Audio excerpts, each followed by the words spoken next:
This is the Troll Patrol, live with JustinFREAKIN. Welcome to the Troll Patrol Live, the best of 2025 special. We're going to play you some of the greatest hits of this past year. It's been a hell of a year. A lot of shit went on. We started off with Donald Trump getting inaugurated. Remember that Nazi salute Elon did at the beginning of the year? Yeah, Pepperidge Farm remembers. Nancy Mace gave this batshit crazy speech on the House floor. This was early in the year, accusing her ex of rape. You're gonna see that in its entirety. That actually led to her ex filing a restraining order against her later in the year.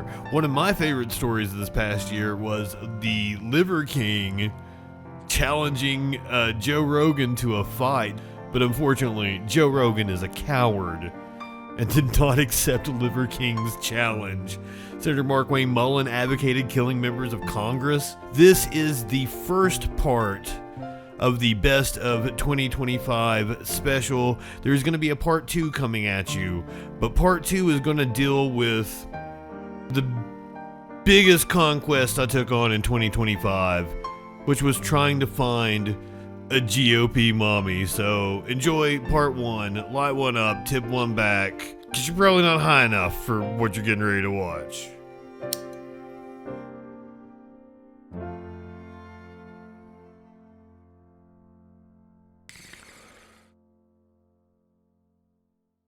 I already got my flag up in the air. He's live streaming, by the way, as he's driving. Here we go. M-A-G-A. M-A-G-A-A. They're not listening to YMCA. They're listening to a song where the lyrics are actually M-A-G-A. Say it louder. M-A-G-A-A. Look at these roads, man. Look at these roads. God has cleared a path for us today. Whoa, whoa, whoa, whoa, whoa, shit. Oh, no.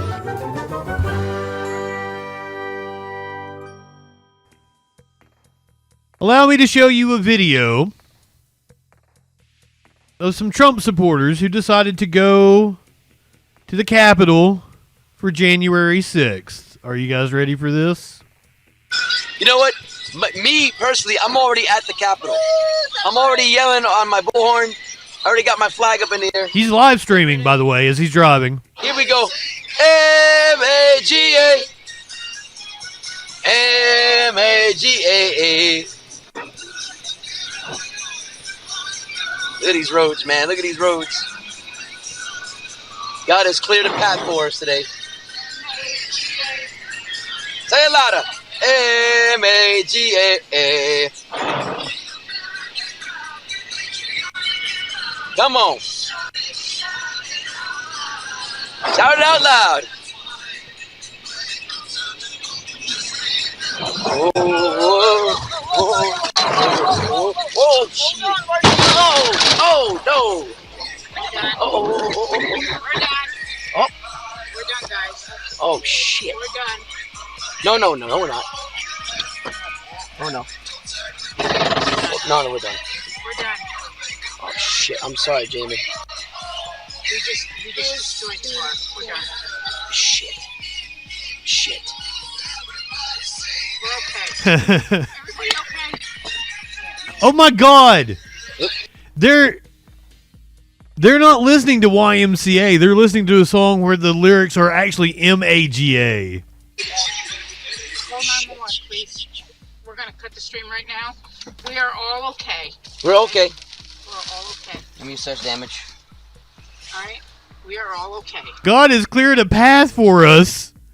Moments later, God's like, oh yeah? All right? We love you all.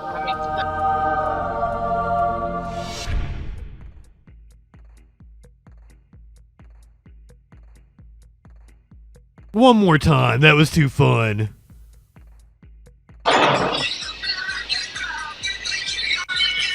Come on. Shout it out loud. Whoa, whoa, whoa, whoa, Oh, shit. Oh, no. Oh. I mean, at least they weren't driving a Tesla. Oh, shit. They might have caught fire. No, we're not. Oh, no. No, we're done. No, we're done. We're done. Shit, I'm sorry, Jamie. I've raised a lot of money for the next race that I assume I can't use for myself, but I'm not 100% sure because I don't know. I think I'm not allowed to run again. I'm not sure. Facing an FBI investigation that Trump could halt, Representative Andy Ogles of Tennessee proposes allowing third term for president. The Tennessee congressman, who was effusive in his praise of President Trump, faces an FBI investigation over allegations of fraud in reporting a $320,000 personal loan to his campaign.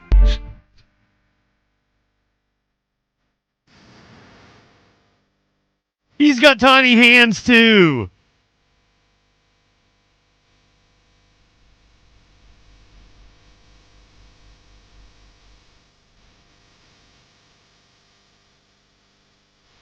Oh, yes, I absolutely saw it shared out by people who thought it was real. But boy, hold on to your socks for this one. I don't know how anybody could even vote for the other side. In many cases, they don't, but they do get credit for it. You'll have to think about that. I've raised a lot of money for the next race that I assume I can't use for myself, but I'm not 100% sure because I don't know. I think I'm not allowed to run again. I'm not sure. Am I allowed to run again, Mike? I better not get you involved in that argument. No, we raised a lot of money, a tremendous amount, and our teletown halls are something that's very special that nobody else is able to even contemplate using. We've gotten a lot of people elected with those teletown halls. I don't know how anybody could even vote for the other side in many cases. The next term. He's raised money for the next term. Facing an FBI investigation that Trump could halt, Representative Andy Ogles of Tennessee proposes allowing third term for president. The Tennessee congressman, who was effusive in his praise of President Trump, faces an FBI investigation over allegations of fraud in reporting a $320,000 personal loan to his campaign. Funny how that works. Fantastic reporting once again by Phil Williams. The resolution to amend the 22nd Amendment is written to apply to the unique circumstances facing Trump and would not allow a former president who has served 2 consecutive terms, such as Obama, to seek a third term. Fucking wow! Because, I mean, if you pass that, I'm on the Obama train. Just because, man, would that make their heads explode. Not that I like him, but that he would absolutely trounce Trump in the election, and that, boy, would that piss the MAGAs off. I guess I'm on the Trump train. Pass the amendment. Come on, let's do it. In truth, Ogle's resolution stands no real chance of gaining the required 2/3 vote of the House and Senate, but may be designed more to curry favor with Trump at a time when the Murray County Republican is trying to stall the FBI's investigation into whether he committed fraud with his campaign finances. Carla, good evening. Yes, Phil Williams, one of the best goddamn reporters in the country, and I'm going to show you why here in just a little bit. CJ, good evening. But before we do that, I am going to horrify all of you. You did not want to see this. This is not something you want me to play. I haven't watched it yet either. I haven't watched it. This is exactly the kind of content that we would play on the Troll Patrol. I will preface this by saying it is AI. But it has been going around in right-wing circles, and a lot of people think it's real. Maybe that money that Trump was referring to is going to go to his son Barron's campaign.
He's got tiny hands too.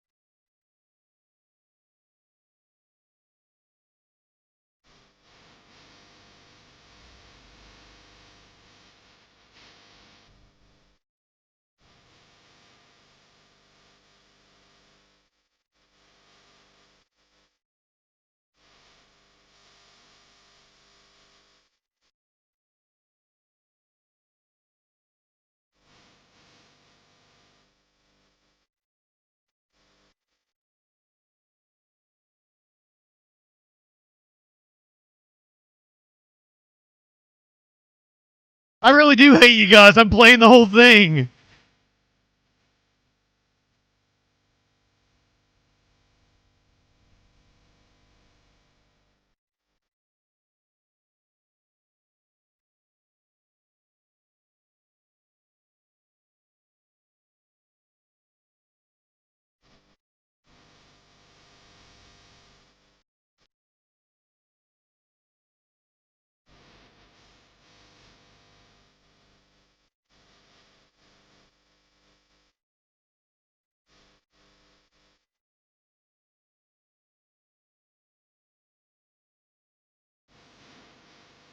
None of us are going to live long enough. We're all doomed.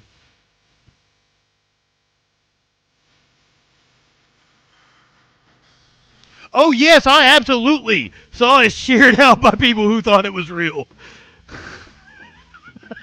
Absolutely. That was 100% AI. It is going around in right-wing circles right now, and it's fucking hilarious. Here is the newly elected senator from West Virginia. This is Joe Manchin's replacement. I'm really only 46 years old. No. His chair is twice as big as everyone else's. They had to have a special chair because his ass is so fat. He couldn't sit in a normal chair. And here he is talking about kids' health. We're at the Senate Agriculture Committee hearing on reviewing Whole Milk for Healthy Kids Act. And my wife, Kathy, is with me today. Picture of Governor Justice with his wife. And how much meaningfulness that whole milk could bring to our children. So a high school kid is playing on your basketball team that has never eaten a candy bar in his life. He said it was a shame that a kid that has been training in sports has never had a candy bar in his life. Senator Fat Ass is like, we need more candy bars for the kids. And not as a pun, but I am wholeheartedly in favor of moving forward with whole milk. So he's in favor of moving forward with whole milk.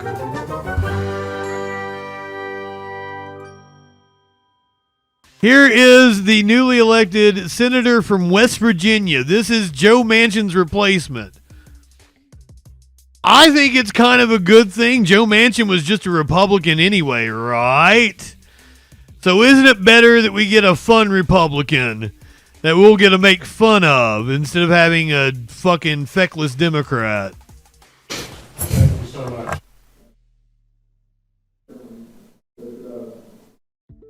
Let me just say just things about the state of West Virginia.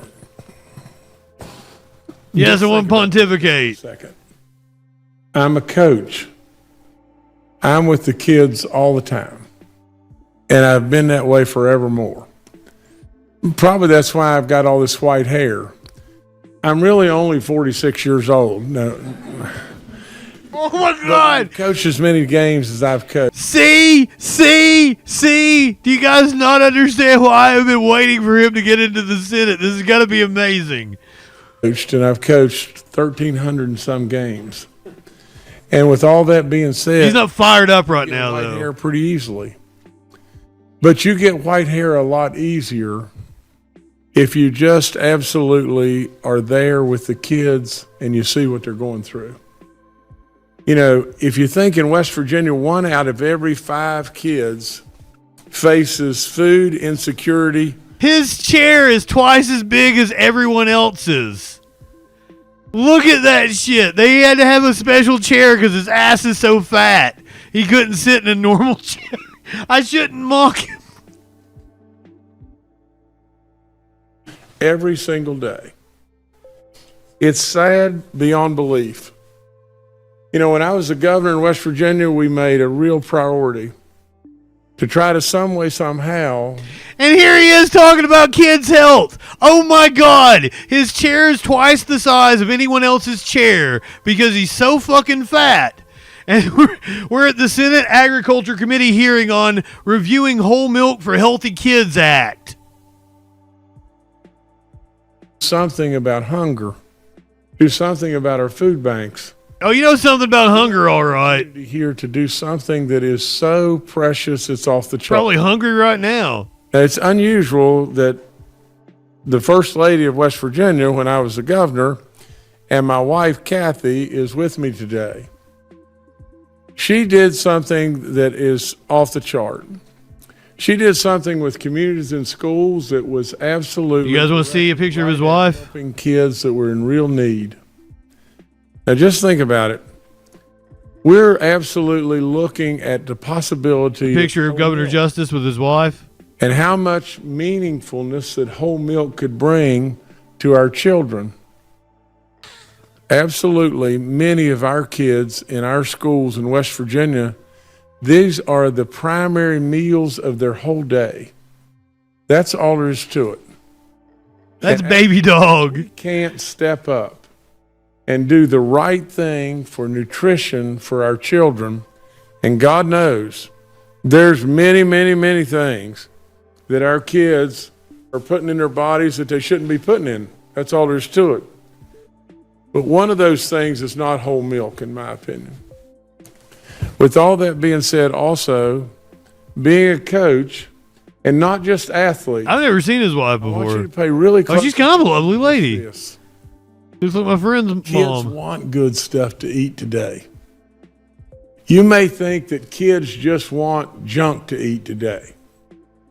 You know, in all honesty, imagine this. Imagine that's Kathy Justice. A high school kid that's playing on your basketball team that has never eaten a candy bar in his life. You know, it's really true. Now, with all that being said, I am telling you, you have the attention of our children today. Our kids want to do better. They really do. And we have an opportunity to step up. What is he advocating? Like, he said it was a shame that a kid that has been training in sports has never had a candy bar in his life. Is that what he just said? Senator Fat Ass is like, we need more candy bars for the kids. And that's exactly what we should be doing. We should be trying in every possible way we possibly can to make our kids healthier, to absolutely give them the nutrition that they need. And I am absolutely, wholeheartedly, and not as a pun, but I am wholeheartedly in favor of moving forward with whole milk. So he's in favor of moving forward with whole milk. With all that being said, I defer my remaining time to our Madam Chairman. Cancel me. Cancel Justin. That was horrible. That was a horrible segment that I'm totally going to clip out and put on YouTube.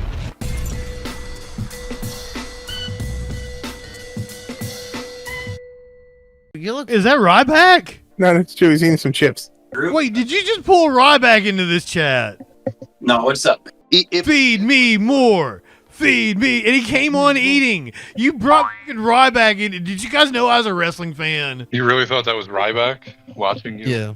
Dude, he is that big of a loser on the internet that he could be in this chat. It would not surprise me. Really? Yes. How stoned are you? He did go pretty off. Do you guys not know who Ryback is? I know who he is, but how did you think that's really him suddenly here? All of a sudden in this chat. Well, I'm stoned. You got to throw that out there. That's it. How stoned are you, though? I've been taking bong rips the entire time I've been on with you. Light one up, tip one back. On that note, light one up, tip one back. Light one up, tip one back. Good thing you stabbed him.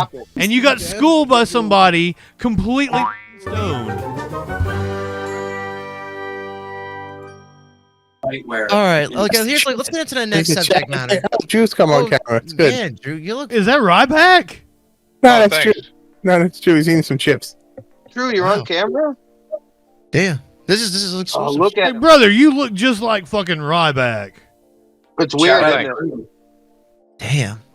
I don't think Do you guys know who I'm talking about? You know, gym instructor. I swear to God. For a minute, I got my Gym fight or flight. I was like, oh shit, Drew. Wait, did you just pull Ryback into this chat? No, what's up? Hey, Feed me more. Feed me. And he came on eating. You brought fucking Ryback in. Did you guys know I was a wrestling fan? Is this why you did this to me? Yeah, you need another alpha male in here. No surprise there. Feed me more. Feed me more. I love fucking Ryback. Say something to me. Wait for y'all to drop your shit, then he's gonna drop the bomb. He's gonna be like, all right. All right, next subject matter. The My Pillow guy, you know, Mike Lindell, you know, guy that sells the My Pillows, and the Great slippers, pillow. and all that I bullshit. love the pillow. So is good. reportedly considering a run for governor of Minnesota in 2026, aiming to unseat Tim Walz. Do you think he's really fit to be a politician with his background of drug-related issues? And No, the drugs are the least of his problems. RFK Jr. was an ex-heroin addict. Look at his position. It's the drugs is not the reason to not like Mike Lindell. It was There's great. way more reason to not vote for Lindell other than his drug habits. That guy's a moron. He's a moron. That's why you shouldn't vote for him, because he's stupid. And a grifter. Lindell's stupid? See, we agree on that, my man. Come on, garbage. There you Some go. of his no. I'm not. He makes it, but he makes a great pillow. Idea. Makes a great I can pillow. have- No, the reviews are horrible for the pillow. Fuck that! I've had it. Whoa! Yeah, I've owned a My Pillow for over 10 years. I love it. Brother, you're lumpy as shit. I don't know if I trust your I opinion. can't talk shit about his pillow. I'm sorry. I personally do love it. Not even sponsored. I just love it. Is Yeah. it possible that a stupid person could come up with a good pillow? impossible he didn't come up with the pillow at all. Yeah. True.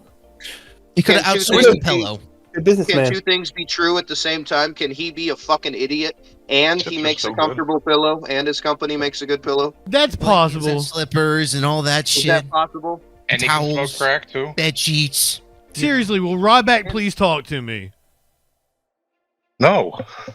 I mean, you could If you argue. ask You him- make Oh, you motherfucker. It's just a video. be an idiot in that you Hold make on, a million hold bucks on. off a pillow. You know, Hi Rez and Justin, I want to explain a couple things about Okay. Drew. Hi, Drew I'm doesn't like anyone. Nope. If you tell him to do something, he's going to do the exact opposite. He's got a video of Ryback. You motherfuckers don't know who Ryback is, He apparently. likes me, right, Drew? I'm marked out. Right, buddy? Ryback is such a loser, he could be in this chat with us right now. So I was really marking out at the prospect. So you really had me on edge. I'm sorry. You really thought that was Ryback watching you? Yeah. Well, I mean, this Ryback... Dude, he is that big of a loser on the internet that he could be in this chat. It would not surprise me. Really? Yes. Stoned are you? He did go pretty. This is pretty looping. Do you guys not know who Ryback is? I know who he No, is, I but don't- how did you I haven't think that's watched really wrestling in my him suddenly life. here? Not saying anything, eating ruffles.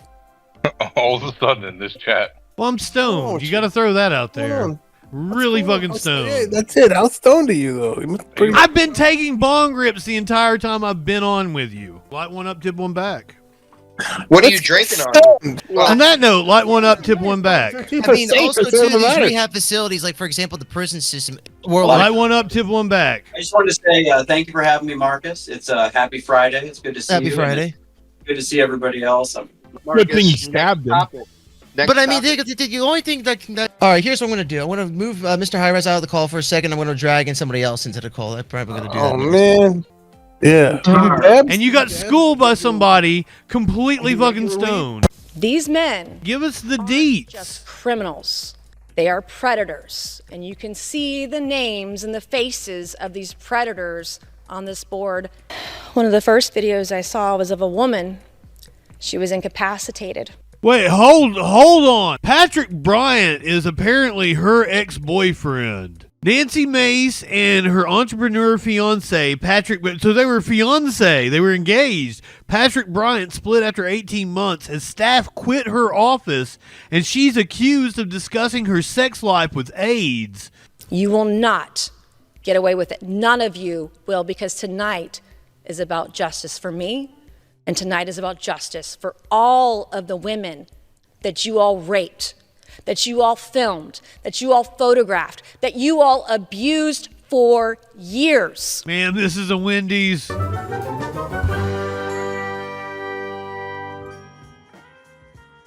Nancy Mace is really excited to tell us something. She has been hyping it up all day.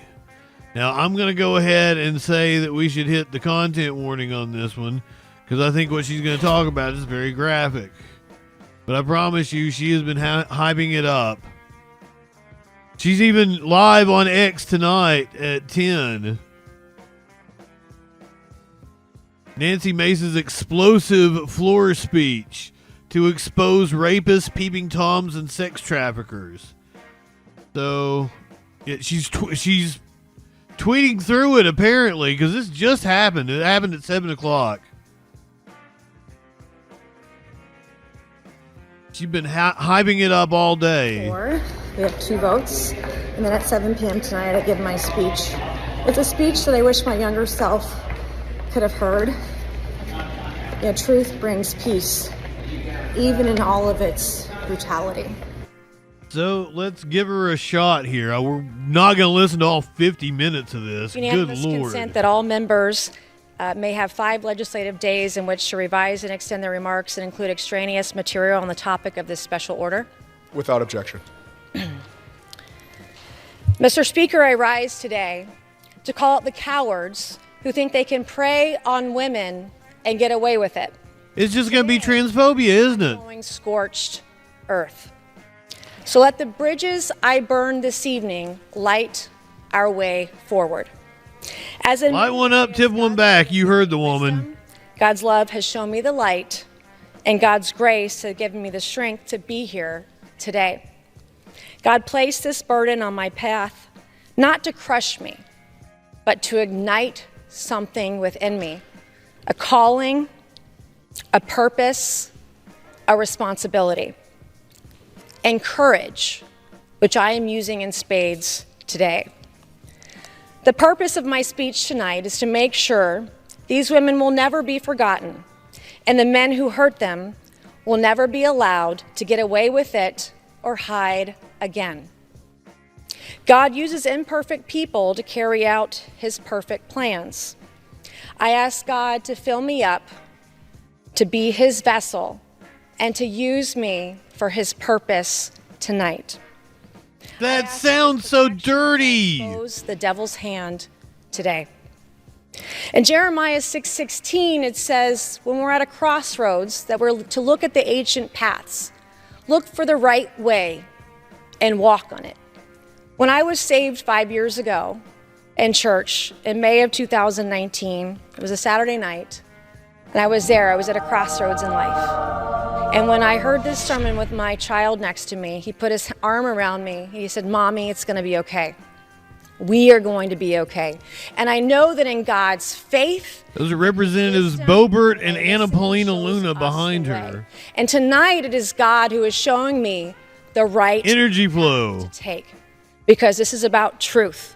This is about unveiling evil that is in. Okay, here's the thing: is I really want to make those same kind of jokes. King tonight, but she's talking about sexual assault. Right. And it feels to do what is right.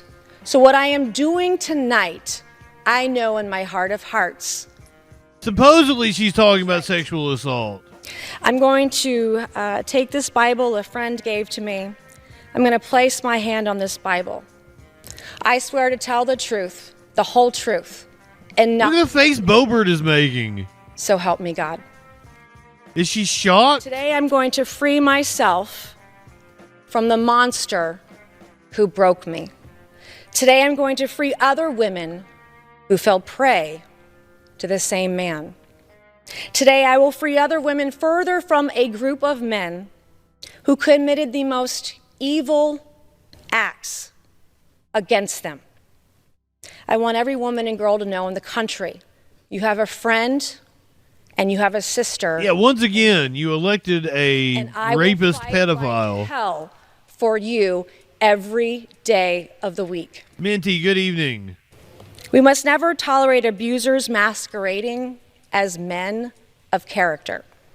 Abuse doesn't discriminate. Abuse doesn't care if you're a Republican or if you're a Democrat. Oh, but you're going to make it political, aren't you? Abuse doesn't care who you are or where you come from or how strong you are or what title you hold. I'm living proof that even as a member of Congress... Because it makes me feel yucky if I'm like, any of those three women could be my GOP mommy. ...with the darkest corners of humanity. But honestly, I think You I'm really older think you than know Luna. someone until you don't. In November 2023, I accidentally uncovered some of the most heinous crimes against women imaginable. We're talking about rape, non-consensual photos, non-consensual videos. She uncovered. Of women and underage girls. And the premeditated, calculated exploitation of women and girls in my district. Today, you will hear about the depraved men behind these... Was it a pastor? ...evil acts. These men didn't just harm their victims, they recorded their depravity as if it were a badge of honor. When I uncovered evidence of rape... This happened just like filming an hour or so ago. ...and sex trafficking, I didn't just see victims. Was it in a church? A system that failed to protect them. I saw criminals who thought they could get away with it because no one had the guts, no one had the courage, no one had the bravery to hold them accountable because we are filled with cowards. I will burn this system to the ground if I have to. Get to it. These men give us the deets. Just criminals. They are predators, and you can see the names and the faces of these predators on this board to my right tonight. These predators are not untouchable. These predators are not invisible. And these predators are not invincible. Look like pastors to me. Today, their names will be tied to their crimes and their cowardice forever. Let me say their names for the record in an alphabetical order. Eric Bowman of Sullivan's Island, South Carolina. Patrick Bryant of Mount Pleasant in Isle of Palms, South Carolina, who also goes by Brendan Patrick Bryant. John Osborne of Charleston, South Carolina. And Brian Musgrave of Fort Mill, South Carolina. Let me be loud and clear. I would never allow any woman or underage girl anywhere near any of you. When you incapacitate women, it's against the law. When you sexually assault women, it's called rape. If you film women naked without their knowledge, without their permission, and without their consent, it's called voyeurism. And it makes you a peeping Tom. I don't know what she's talking about. He was charged with battery after a hit and run. I don't see anything about sexual assault. I hope she gets sued for this. I cannot find anything. I'm looking up this Eric Bowman guy, and a court upheld his verdict in a 2018 hit and run. I don't see anything about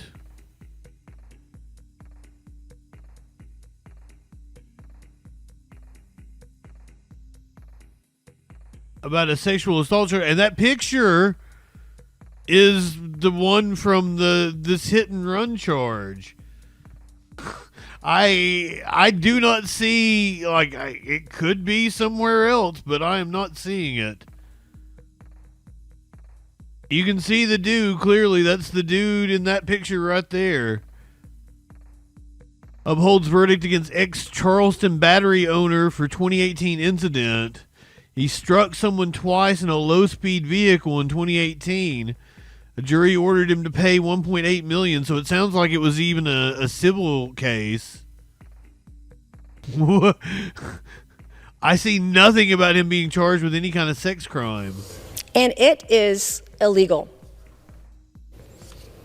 When you and your business partners, like these, all business partners, when you and your business partners pay each other and you sexually abuse women, it's called sex trafficking, and it is against the law. And it, by definition, makes you a sex trafficker. Witness intimidation. I'm not seeing anything of this is also illegal. Osborne guy. To Eric Bowman, Patrick Bryant, Brian Musgrave, and John Osborne, you have bought yourself a one-way ticket to hell. It is nonstop. There are no connections. So guys, I don't of your victims can watch you rot. I don't see any charges against any of these. The two I've looked up so far. Is about justice. Truth has a way of rising no matter how deeply you try to bury it. Tonight is about truth. The painful, the cold, the hard truth. On the night of October 30th, 2023, I received a text message with screenshots from a friend of mine in South Carolina. It showed my then fiance, Patrick Bryant. Wait, what? On a dating app. In South Carolina, politics is a blood sport. I thought this was your usual run-of-the-mill political game. I thought it was a joke.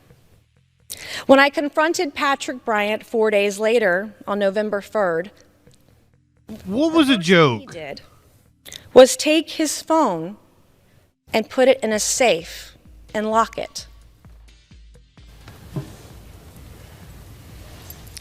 A safe. What? Identical to this one. She brought a safe?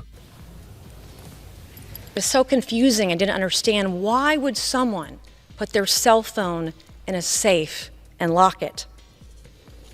After more women came forward, I realized this was not for laughs. Soon after, I learned the dating app was the very least of my worries. Let me make clear, I don't care that he was on a dating app. 2 days later, Patrick Bryant put my thumbprint on his phone. One just like this. He put his thumbprint, my thumbprint on his phone. He also gave me the 4-digit code to his safe. The night that I was given legal access to his phone, I opened it for the first time. And what I discovered shocked me to my core. One of the first videos I saw was of a woman. She was incapacitated. Wait, hold on. Patrick Bryant is apparently her ex-boyfriend. Like,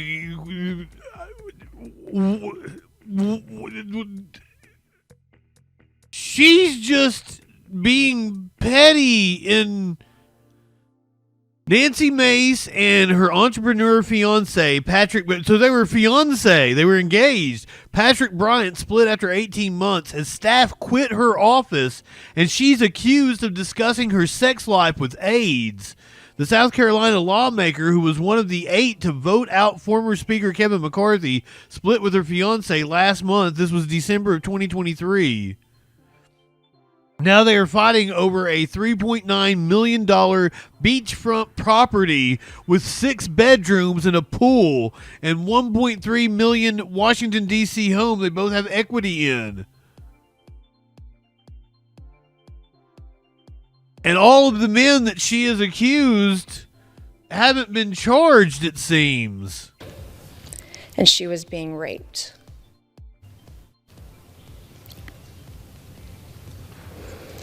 I found some photos of what appeared to be a teenager undressed in the kind of underwear a child would wear. To me, the facial expression of this young woman, young girl, teenager, looked scared and nervous. I saw another video of another woman who was undressed, clearly on a camera, unaware she was being filmed.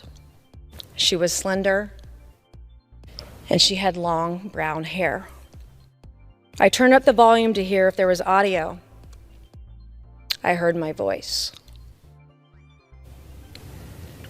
I zoomed in on the video, and that woman was me.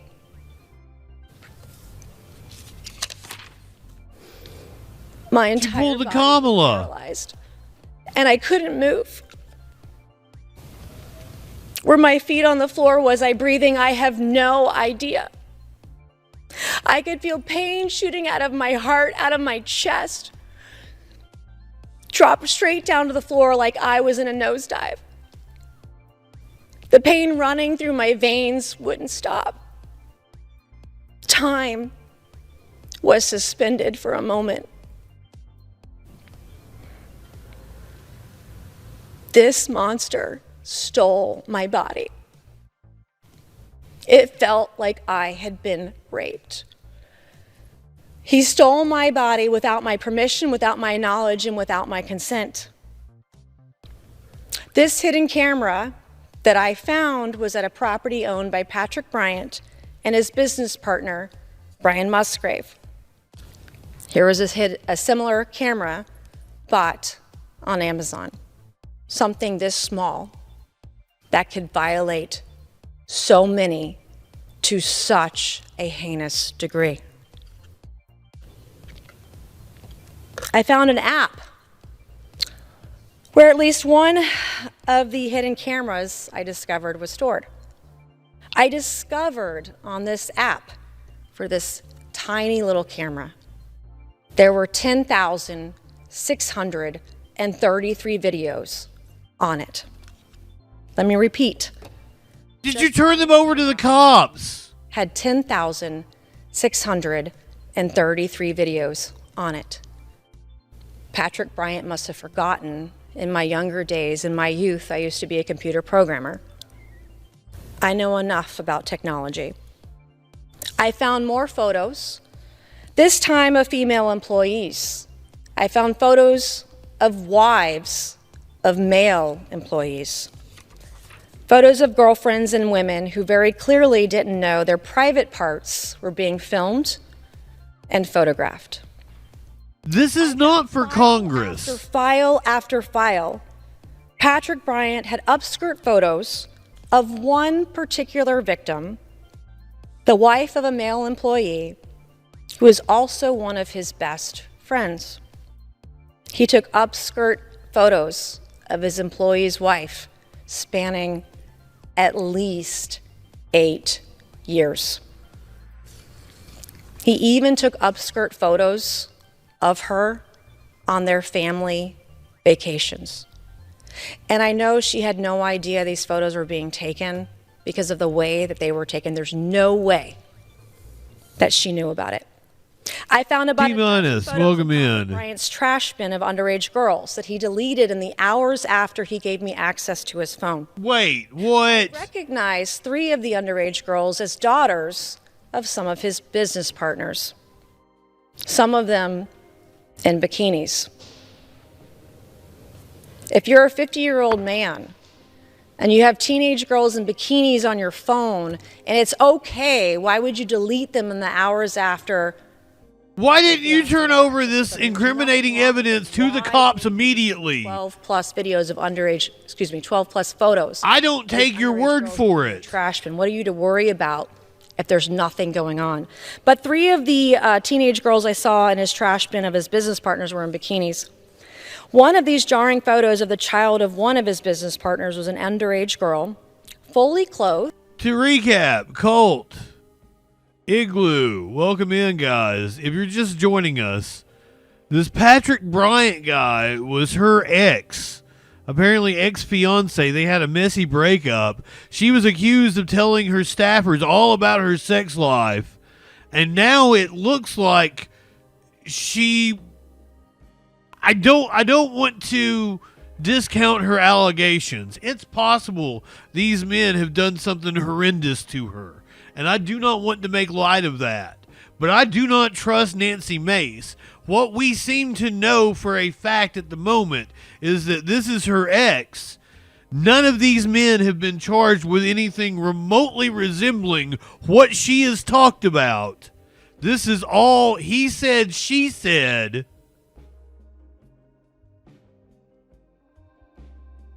And we're seeing it play out on the floor of Congress.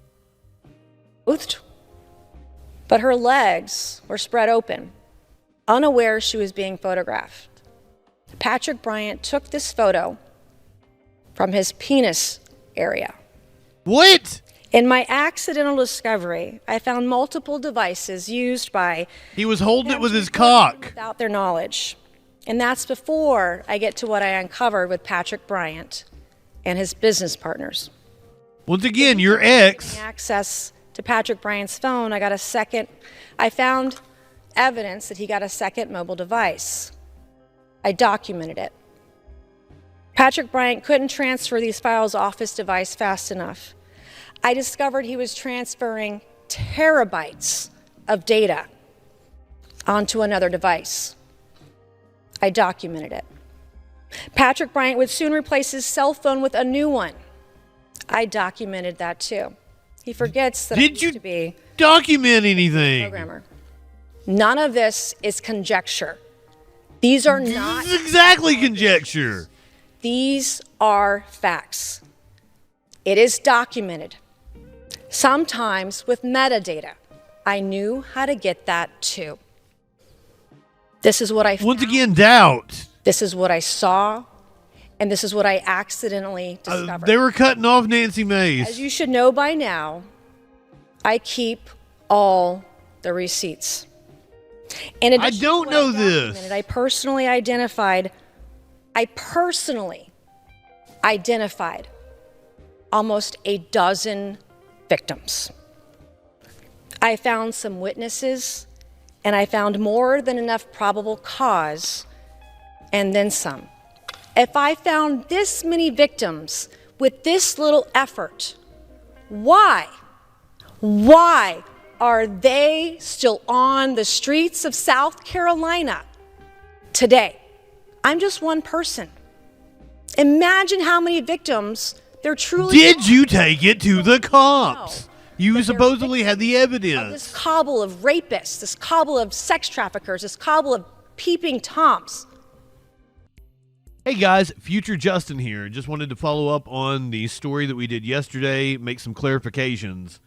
Nancy Mace accuses ex-fiancé and associates of rape and abuse in house speech. I made several references to the accused being able to take legal action against Mace for the comments that she made. However, I was not aware that Mace's remarks on the House floor are protected under what is known as the speech or debate clause, which prevents legislators from being prosecuted or sued for remarks and actions during legislative actions. Mace's office has also issued a statement defending her unprecedented remarks on the House floor by referring to the constitutional protection. That makes what Mace did yesterday that much more craven and despicable, that she got on the floor of the House to throw shade at her ex that she's in a messy breakup with. They've got millions of dollars worth of property up in the air in court proceedings. So this really seems to be something personal. Bryant has denied the accusations in a statement to the Associated Press. Says, I categorically deny these allegations. I take this matter seriously. Will cooperate fully with any necessary legal processes to clear my name. Mace also criticized the South Carolina Attorney General Alan Wilson for failing to prosecute the men after she presented evidence to authorities. But in a statement following Mace's speech, Wilson's office called the Congresswoman's accusations against the Attorney General categorically false and politically motivated. Wilson and Mace are both considering running for South Carolina governor in 2026. So just wanted to follow up on those facts. Apparently, the four men have no legal recourse against Mace, and the Attorney General may have just taken a stray bullet based on the fact that Mace is going to run against him for governor. So I stand behind my statements that I believe that Nancy Mace is a messy bitch. Exactly 7 days later, after I got access to Patrick Bryant's phone, I was under extreme duress. Her ex. I found more photos. I found more videos. On my last night with Patrick Bryant, if there is trafficking, if it crosses state lines, it's a matter for the FBI. But yeah, it's something that you'd probably take to the state police, and they would make the call to bring in the FBI anonymously. Femvox. he physically assaulted me. Her ex. On the morning of November 13th, I fled my home and I went into hiding. I, as a member of Congress, fled my home and I went into hiding. It would be the first of 4 moves that I made last year. I still have the mark that Patrick Bryant made on me the night that he assaulted me. You file a police report. This mark is a scar. I see this mark. Once again, no, because I just looked up court records. I did not see any record of an arrest dealing with Patrick Bryant. These 4 men have not been charged with anything remotely resembling what she has accused them of. So of a free woman, free from a monster.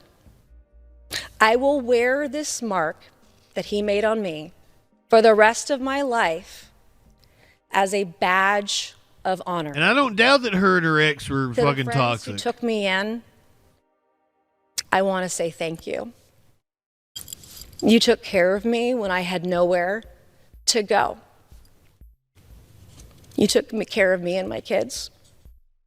Last year, I had to tell a woman that she'd been raped and she didn't even know it. Oh, it's possible that she gets sued for no defamation. Because she was incapacitated at the time of the rape. I knew she was raped because I accidentally found the video of her being raped. I found photos and video of her assault on Patrick Bryant's phone. One of Patrick Bryant's... And remember, she told us that this issue wasn't political. It applies to both Republicans and Democrats. And then proceeded to tell us about how her ex and his associates were the ones that were doing the raping and sex trafficking. His business associates, John Osborne, sexually assaulted her at the home of Eric Bowman.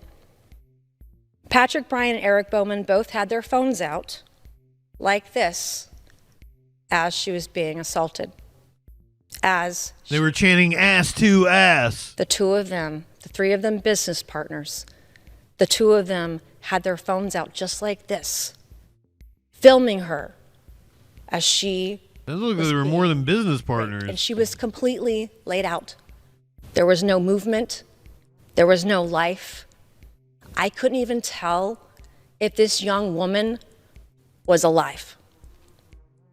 John Osborne today, John Osborne, I want you to hear this in your omission as you're frantically texting people today.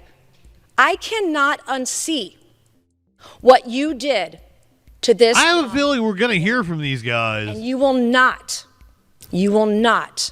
get away with it. None of you will, because tonight is about justice for me, and tonight is about justice for all of the women that you all raped, that you all filmed, that you all photographed, that you all abused for years. Man, this is a Wendy's. I would later learn that these men, the 3 of them, Patrick Bryant, Eric Bowman, and John Osborne, planned her rape. It was premeditated. Eric Bowman knew there were children in the home at the time of the rape, and he decided to orchestrate it anyway. But that's Michael, the only Dougie. rape I uncovered at Eric Bowman's home. In a second video, Patrick Bryant can be seen breaking into a room. We don't know why it's in Congress. She made a huge deal about this all day on her Twitter. She hyped it up that she was going to be exposing rapists and sex traffickers. But basically, it's her ex and his friends. And it appears that she said she saw the evidence, but she doesn't actually have the evidence, and she didn't report it at the time when she had it, and everything's been deleted since. But she has evidence that things were deleted. It's very weird. It sounds fishy as fuck. The two ladies behind her are Representative Lauren Boebert of Colorado, Representative Anna Paulina Luna of Florida. His pants undone, ready to rape a different incapacitated woman. This has been a wild ride. There was no life, there was no movement. I couldn't tell if she was alive. Eric Bowman, his business partner, filmed it. When I informed my children we were urgently feeling... I mean, if that happened, that's horrible. I want to see these men brought to justice. My children asked me if Patrick Bryant had ever raped me. I don't know how children know... Wait, what? The spirit of humanity, but my kids knew something I did not already know. Your kid, how old is your kid? Asked you if your ex raped you. Once again, your ex. Children have a way of knowing evil in others when we don't. In searching for victims over the last year, I met other women who were raped or sexually assaulted by some of these men. Let me be perfectly clear. Just because it's her ex doesn't mean that he's not capable of raping her. That's not what I'm saying at all. But this sounds fishy as fuck. I want to believe women when they come forward with accusations. This woman did not go about it the correct way, which is to go to authorities. Yes, I know. Police have rape kits backed up all over the place. But supposedly you've got video evidence that rape and underage child exploitation has gone on, and you didn't you, a sitting congresswoman, when this supposedly happened, which would have been like a year and a half ago, you, a sitting congresswoman, did not take said evidence that was in your hand to the FBI, to local law enforcement at the time, which would have been the course of action to take, instead of now, as you're going through a messy fucking, once again, they have millions of dollars in property together. Let me clear that up for people that may have joined us a little late. This is from December of 2023.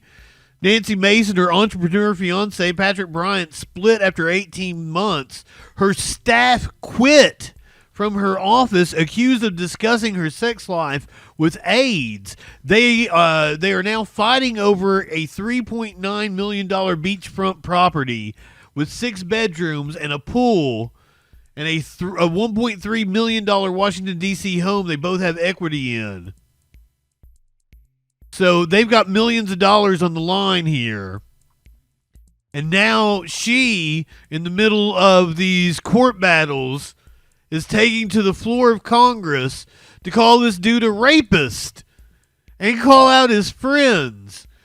And it seems like there is zero evidence to support her claims that we know of. There are no charges to support her claims. The other assaults I uncovered over the last year span over a decade, almost 20 years. In talking to these victims, there's a clear pattern of behavior. Women were incapacitated, they were raped, and someone filmed it. One night, but supposedly these don't exist anymore. Property owned by Patrick Bryant and Brian Musgrave on the Isle of Palms in South Carolina. Business partners Patrick Bryant and Eric Bowman were both there. I was served 2 small vodka sodas, like this glass right here, 2 small vodka sodas, like anyone would have at their neighborhood restaurant. She got sloshed. Later, I blacked out. I have never blacked out after having a vodka soda or any adult beverage ever. She says she can handle her liquor. But I know who has. The women raped on those tapes that I saw, the women raped that I spoke to over the course of the last year. The stories of these women were all too familiar. Now I know why. My memories of that night are just flashes in and out of the dark, flashes in and out of the night. I was raped that night. Was it Patrick Bryant? I don't know. But I was raped. I believe that they purposely incapacitated me. Was anyone else there? Was it filmed? Was it sold on the dark web? I have no idea. But I know what these men do to their victims. I learned firsthand about the weaponization of government going through this trauma because I met it head on. I fought in silence, and it was one of the hardest things I have ever had to do. In October, Eric Bowman tried to intimidate me, and he tried to silence me. And the state of South Carolina failed to take it seriously as witness intimidation. During the last year, I turned everything over to law enforcement and then some. I was told I, as a victim, would be investigated. Investigated for what? I am a victim here. I am turning in all of this evidence to you. And now you say victims. You're a victim of rape. You're a victim of being drugged. You're a victim of a peeping Tom and voyeurism. Yet we're going to investigate you. That is what the state told me. During the last year, more than once, I was told I could be arrested. Arrested for what? I think you might be making up allegations. Arrests are also a way to intimidate victims, instilling fear so victims hide in the shadows, so victims don't come forward, so victims don't ask for complaints to be filed. So there is no investigation because you strike holy fear into victims, or you tell them there's nothing you can do. You tell them they have no value. Reporters better be looking into this. If anyone would like to arrest me for standing up for women, here are my risks. Arrest me. Take me to jail because I am 100% guilty of turning over evidence. You heard her, boys. Lock her up. Of turning over evidence of rape, of turning over evidence of voyeurism, of turning over evidence of sex trafficking. And who knows, probably a heck of a lot more and more crimes I don't have time to get into tonight. I am 100% guilty of advocating for justice despite every effort to silence me. This has been one of the wildest things I've ever watched. Raging every single day. It's not a problem confined to one race. It's not a problem confined to one religion. It's not a problem confined to one socioeconomic class. It's not someone else's problem. It is our problem. We must face domestic violence, sexual assault, rape, and sex trafficking with courage. We must face it with clarity, and we must face Once again, you're a sitting congresswoman. We must also face it with hardcore justice. You're saying for those who think they're strength. You're saying the attorney general of your state did nothing, but these are absolutely charges that the FBI could look into. You are a congresswoman. I'm sure you can contact the FBI. They will take your claims very seriously. when you had that phone and you could have turned it over for evidence, is in intimidating and harming or threatening others. True strength lies in honor, it lies in respect, and it lies in the truth. Real men are protectors, they're not predators. South Carolina's chief law enforcement officer, Attorney General Alan Wilson, stated 2 weeks ago tonight that he will let his, quote, record speak for itself. and I assume she's beefing with the AG. Careful what you wish for, because your record speaks loud and clear. Women who come forward in your system are treated like criminals. Under your leadership. Yeah, this AG is sitting at home going, this is the first I've heard of any of this. And now my face is up in front of Congress. Wow. In your system and on your watch. Attorney General Alan Wilson, you know there were deliberate delays in an investigation in what I turned over. 228 days of delay, and you know this. 228 days of delay. That's 7 months, 2 weeks, and 4. The Attorney General also, they investigate like businesses, wage theft crimes and shit like that. They investigate public officials. They investigate the cops. I don't exactly, the Attorney General of your state is your attorney, the state's attorney. Like, that's their purview. I don't exactly know why the Attorney General would be involved in this case. Once again, the claims you have made would fall under the purview of the FBI, and you are a sitting congresswoman. 4 days of delay to investigate. Once again, today, you are kicking the can down the road like you always do. You are known for it. More days, more weeks, and more delay. Did the Attorney General contact the Department of Social Services when the state was told about a rape that happened in a home with children, when children were at home? No, he didn't. Did South Carolina's Attorney General have any of these predators indicted after being provided clear, cut and dry evidence, including video, photos, witnesses? No, he did not. When the attorney of a victim asked to speak to the Attorney General, Alan Wilson directly, he told the attorney not to send him any information, not to send him any documents. Did the state accept additional physical evidence from me late last year when I stumbled upon it? No, they did not. I was also told my domestic violence incident would not be investigated. In your system, Attorney General Alan Wilson, women who come forward are threatened with investigation like I was. In your system, women who come forward are threatened with arrest, like I was. While the law is explicit in protecting victims, in your system, you don't follow the law. I think she didn't have any evidence. 20 days. They're like threatening her with filing a false report. And only because I was persistent.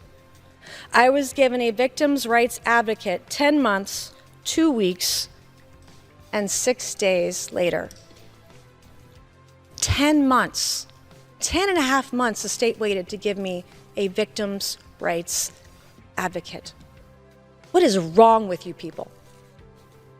So let me remind you, Mr.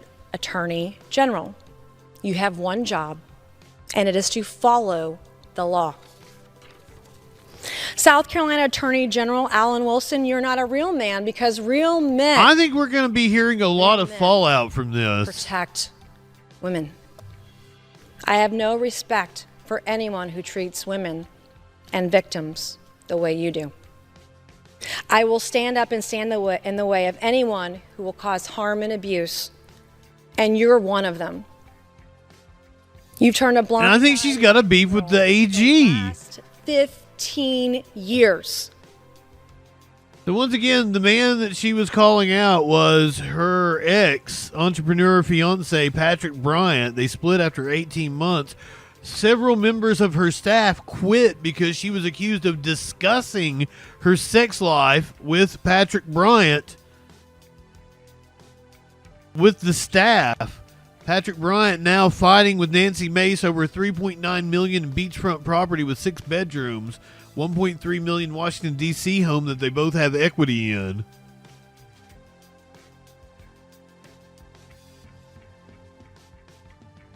So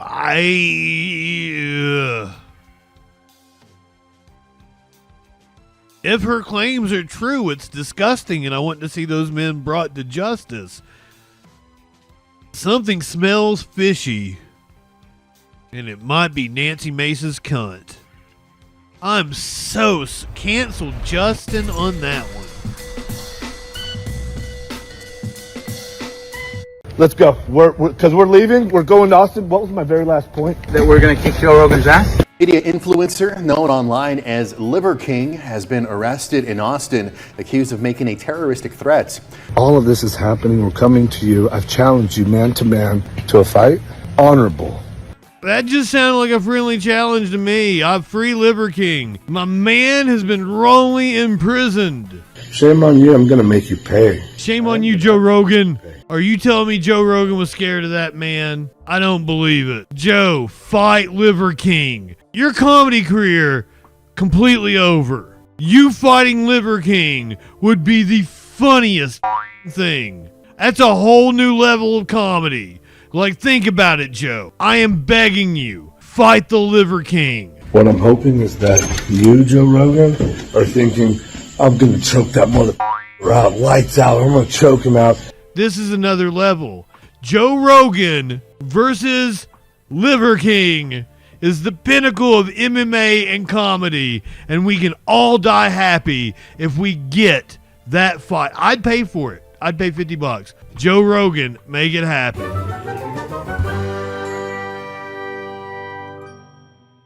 Media influencer known online as Liver King has been arrested in Austin, accused of making a terroristic threat. Sources confirmed with KXAN that the Brian Johnson listed in the jail log is in fact the social media influencer. He has nearly 3 million Instagram followers. Terroristic threat is a Class B misdemeanor. Investigators have not confirmed who the alleged threat was made against, but in an Instagram video Johnson posted on Monday, he said in part, quote, "Joe Rogan, I am calling you out. My name is Liver King. Man to man, I'm picking a fight with you. I have no training in jiu-jitsu, but you're a black belt. You should dismantle me," end quote. That just sounds like a online friendly challenge.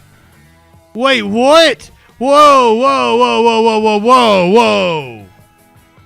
That just sounded like because Joe Rogan's into MMA. That just sounded like a friendly challenge to me. I'm Free Liver King. Free Liver King. Free Liver King. My man has been wrongly imprisoned. Boo! Starts today. I don't even know what day it is, but it's starting, and I'm not gonna go to sleep, and I am gonna sleep. I'm gonna rest, but right now I'm gonna fight. I'm gonna fight for my family, for what's right, and I'm not gonna stop. And I'm gonna fight until oh, there's a cockroach. Where'd you go? Where'd you go? Oh, there you are. Yeah. Oh, there you little cockroach friend. Yeah. Oh, my friend. Do y'all see him? Yeah. That cockroach is a plant. Come here, little cockroach. Starts today. I thought he was going to grab the cockroach and eat it. Is that what he did? Or is that just the... Okay, real quick. P.S. What I'm hoping is that you, Joe Rogan, are thinking, I'm going to choke that motherfucker out. Lights out. I'm going to choke him out. And I kind of hope that if you win, that's how it happens. Because, like, to wake up from that dream, that's a good feeling. And then anything else that you could break on me, break it on me. I hope that you won't feel me tap. That's never happening, tapping. Because I have something actually to fight for. Actually, that's my family. I want to see this fight. Principle to fight for. That's what I'm, and well, what if he actually does what he's saying? What if that would be interesting? Come on, tough guy Joe Rogan. What do you have to fight for? You're fighting. I hope you're mad. You should choke me out. You know how to do that. You're trained. You're trained. You got a black belt. Black belt in jiu-jitsu. I hope you choke me out. And if you don't choke me out, these other limbs will be interesting. Should be very interesting. That's the PS. It's just, I already thought about my game plan. I don't have a plan. I'm not going to train.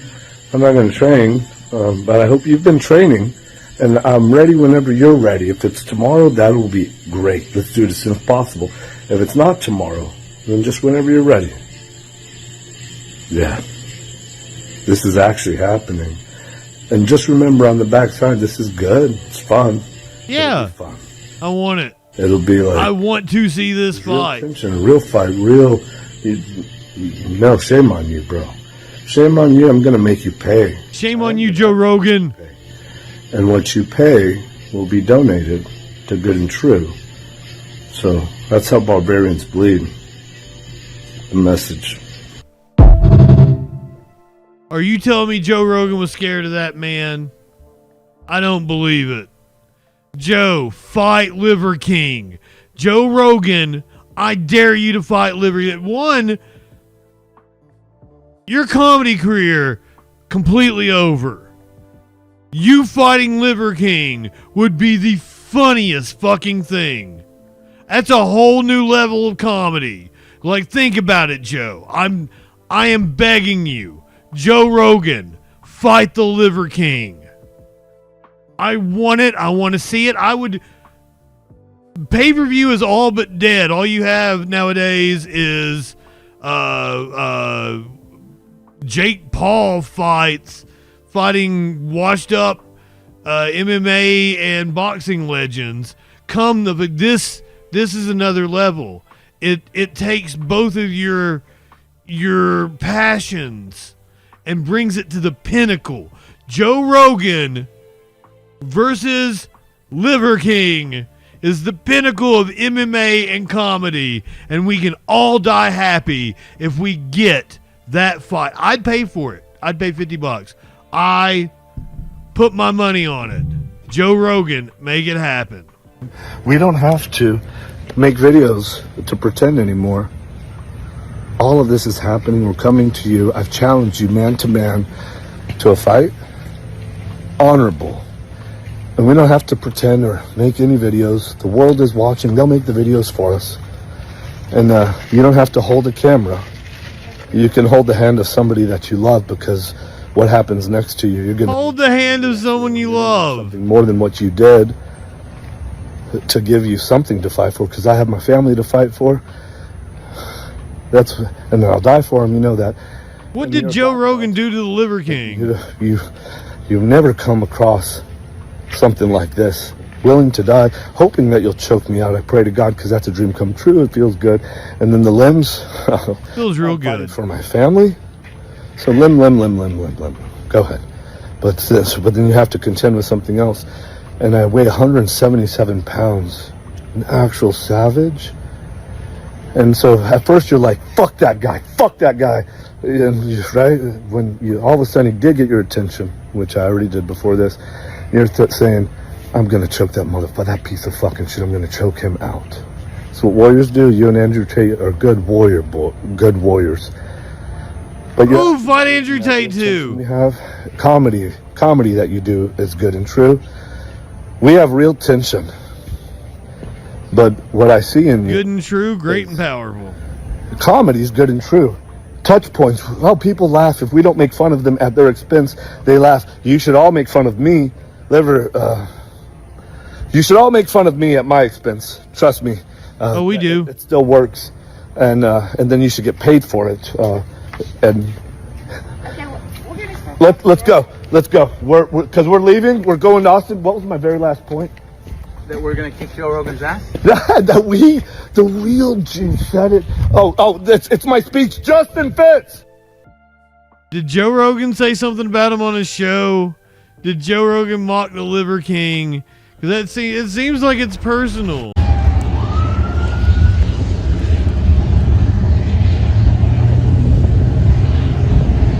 Call on Jesus. Oh my God. Call on Jesus. His response.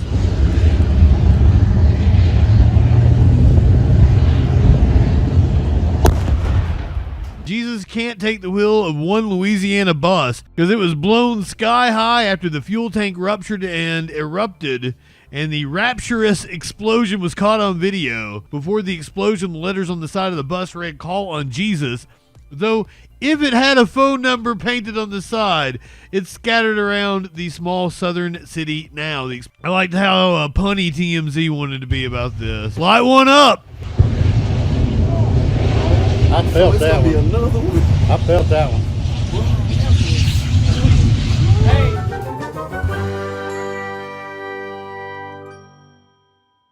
This happening in Shreveport, Louisiana. This was a Jesus bus. A Jesus bus.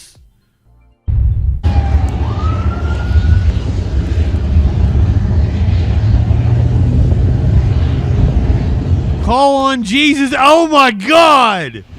I got it, dude.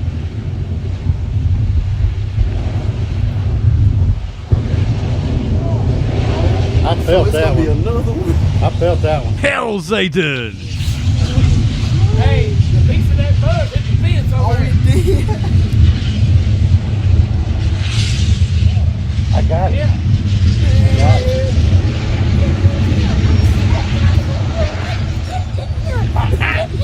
No, I'm going on YouTube.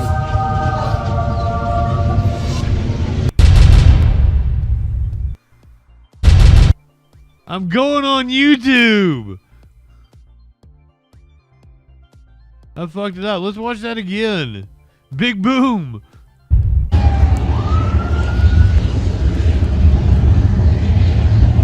Can I slow it down? I can't because I'm not on YouTube. I'm sorry. I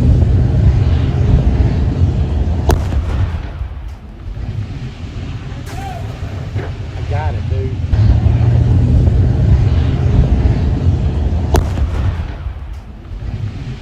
Call on Jesus. His response.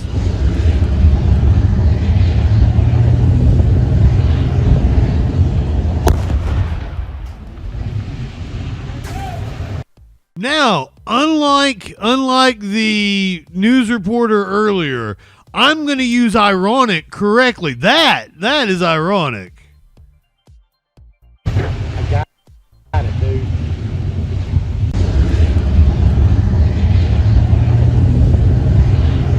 Serendipitous, even. I got it, dude. That is a very good question. Jesus can't take the wheel of one Louisiana bus. TMZ is cracking jokes, so I'm assuming not. Because it was blown sky high after the fuel tank ruptured and erupted, and the rapturous explosion was caught on video.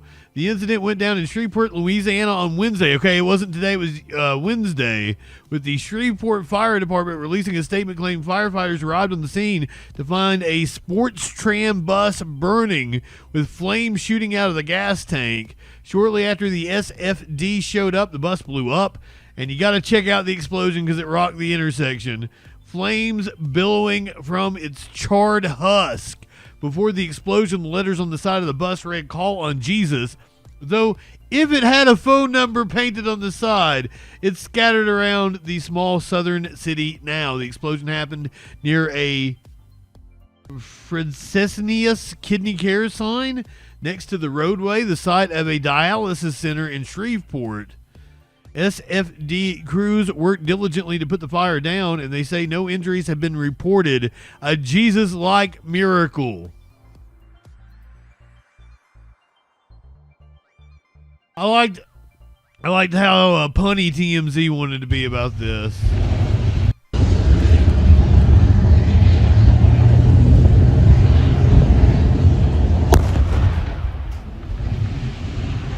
Light one up. Got it, dude.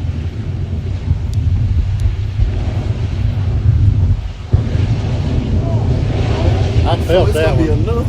I felt that one. Hey, the piece of that. Ironically, fire resist shows up. Fire resist? That bus, not fire resistant. as I think you guys can all tell. One more time.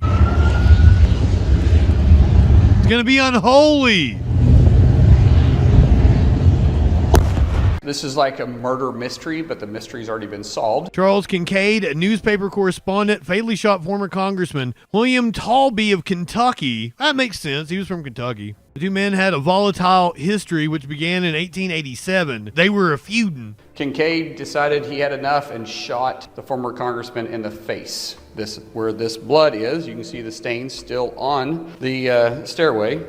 11 days later, the former congressman passed away from his wounds. Kincaid pleaded not guilty and was found innocent. There's a lot we could say about reporters and the stories they write, but I bet they would write a lot less false stories, as President Trump says, fake news, if we could still handle our differences that way. But in the story, the reporter shot the congressman. I agree with Mark Wayne Mullen. We should reinstitute being able to shoot Congress people and get away with it. He really didn't get his own analogy, did he?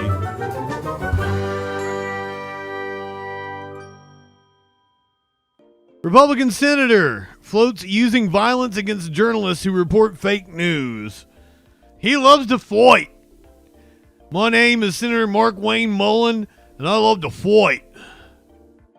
Mullen recounted that a reporter fatally shot a former congressman in 1890.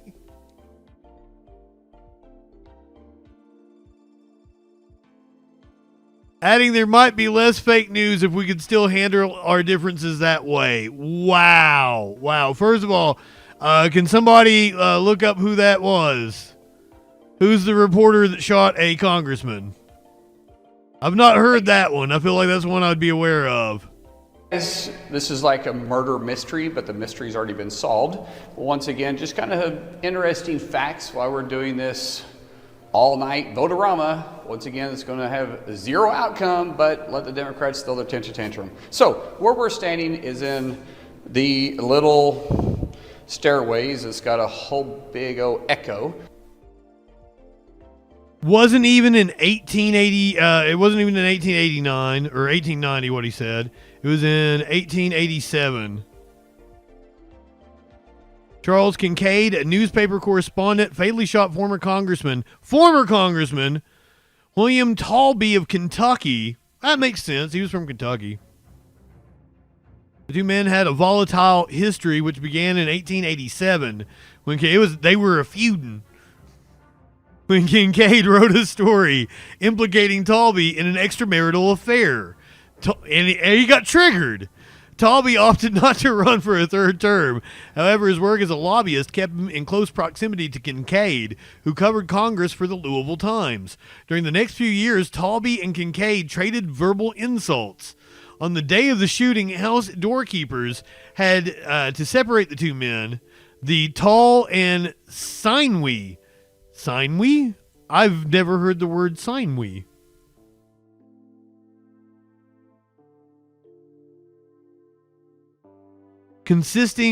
Sinewy.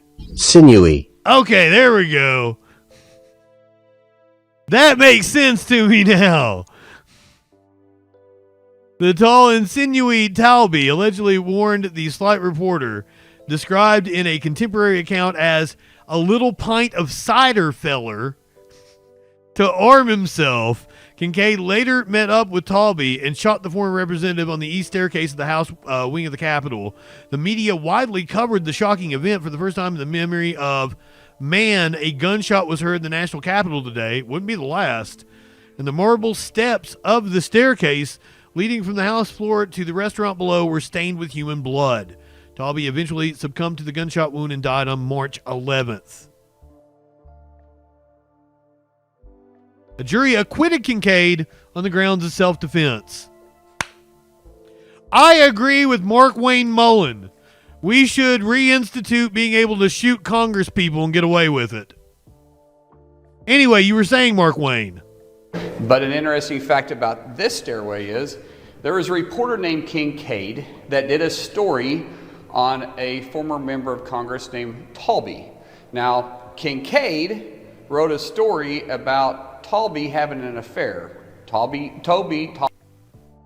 I bet it was true too. Talby, however you say your last name, Congressman Talby, decided that Because if he probably had to present his evidence to a jury, like the story I wrote was true, he was just a triggered little baby.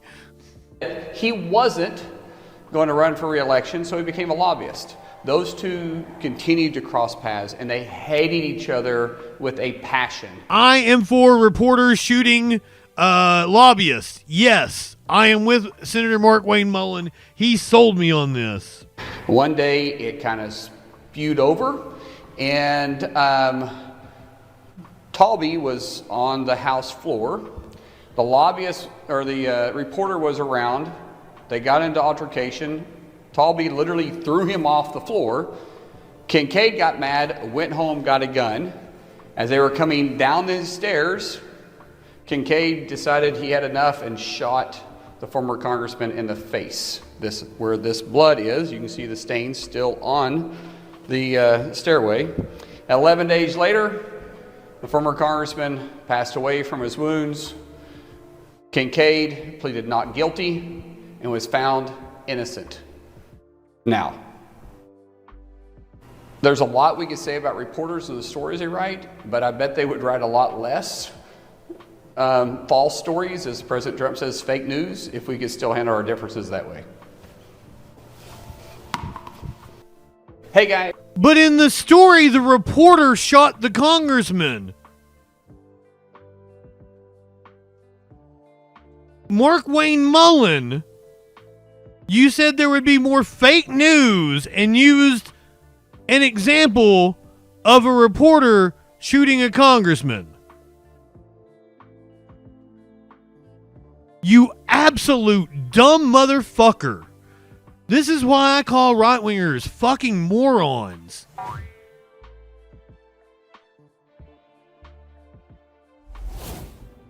Yeah, and he thought he was making a good point. He's just like, yeah, we agree with you, man. Fucking A.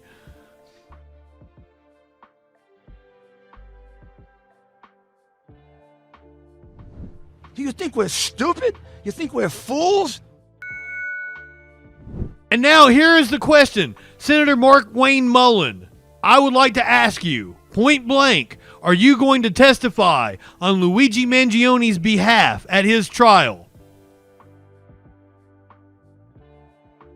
I think you should give testimony on behalf of Luigi Mangione. Oh, yeah. No, I agree with you on the corpse thing. Like people should not be having sex with corpses. I didn't say that. I said the corpse was not an inanimate object. I didn't say people shouldn't be having sex with corpses. So you think they should? Well, I didn't say that either. Now, come on.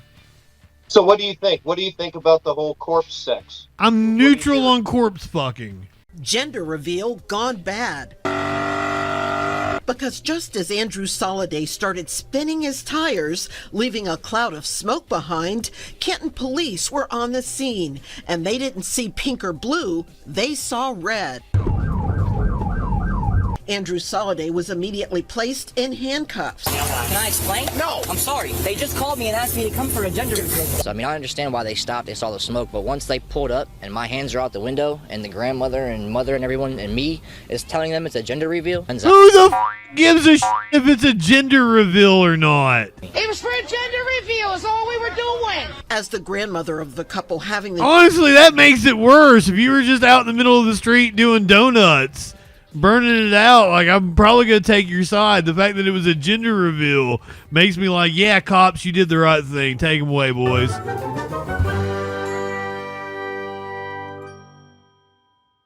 Can we outlaw gender reveal parties? This one apparently ended in chaos, and the cops got involved. Outlaw gender. Yes, outlaw gender. Expected parents and their families always looking for fun and unique ways to have a gender reveal. But one Northeast Ohio couple's plan backfired when police had to get involved. It was explosive. Joe Nix with more on this unusual story. Gender reveal gone bad. Because just as Andrew Soliday started spinning his tires, leaving a cloud of smoke behind, Canton police were on the scene, and they didn't see pink or blue, they saw red. Oh, son of a... That's when the gender reveal turned into a burnout bust. Get the car now! Well, go ahead, lead him on chase. Police ordered the driver of the muscle car to get out. Andrew Soliday was immediately placed in handcuffs. Can I explain? No! I'm sorry. They just called me and asked me to come for a gender reveal. So, I mean, I understand why they stopped. They saw the smoke, but once they pulled up and my hands are out the window and the grandmother and mother and everyone and me is telling them it's a gender reveal, to run up on me with guns out. Who the fuck gives a shit if it's a gender reveal or not? I can rob a bank as long as it's a gender reveal.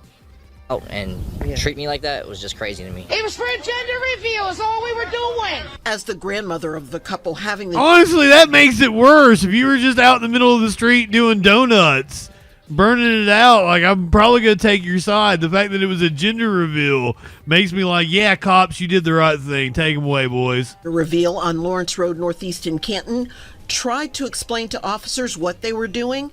Police did say they were sorry and not trying to ruin the moment. Why? Dealing with people that are doing burnouts and running from us. All right. Yeah. That's why we don't know what's going on. That's why we're getting out with guns blazing. But the expectant couple, who by the way will welcome a little boy in August, feels Soliday deserves a personal apology from police. When I told Soliday what he did was against the law, he didn't dispute that, but feels pulling guns out was uncalled for. Well, yeah, I understand that.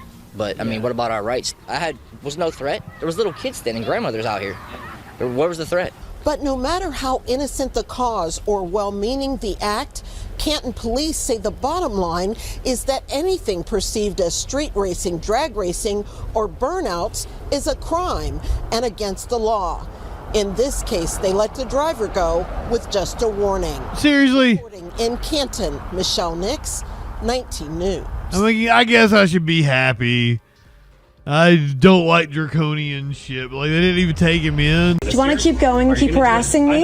You could have gone to a dozen town halls last year. I asked if you're doing any more this year. It was one simple question. Yeah. He's not being threatening in any way. When some guy gets in your face and approaches He's nowhere near you. He did, and you feel like you're in danger. But then she starts cussing out her own constituent. Absolutely crazy. I'm absolutely crazy. And get out of my face. And how did the issue of gay rights come up in that conversation? Nancy brought it up. Face wash. I voted for gay marriage twice. What does that have to do with me? I'm just saying, it has everything to do with you. Mentally ill men, from men in dresses, from men approaching me in public like this guy, this Daisy Dukes guy, the short shorts guy. That shows that Nancy Mace, not a true South Carolinian. She would know that Daisy Dukes refers to Daisy from Dukes of Hazzard with her cut off jeans that were up her butt crack. Those clearly not Daisy Dukes. Because I used the word babe, he was offended by it. Does your husband call you babe? I'm not married. Okay, so even better. And then I used the word trans, and he was more offended by it. Is tranny derogatory to you? Well, yeah. Yeah. Tranny. Yeah, tranny. Okay. She did not say trans. But the lunatics on the left, they're dangerous, and women need to stand up for themselves. And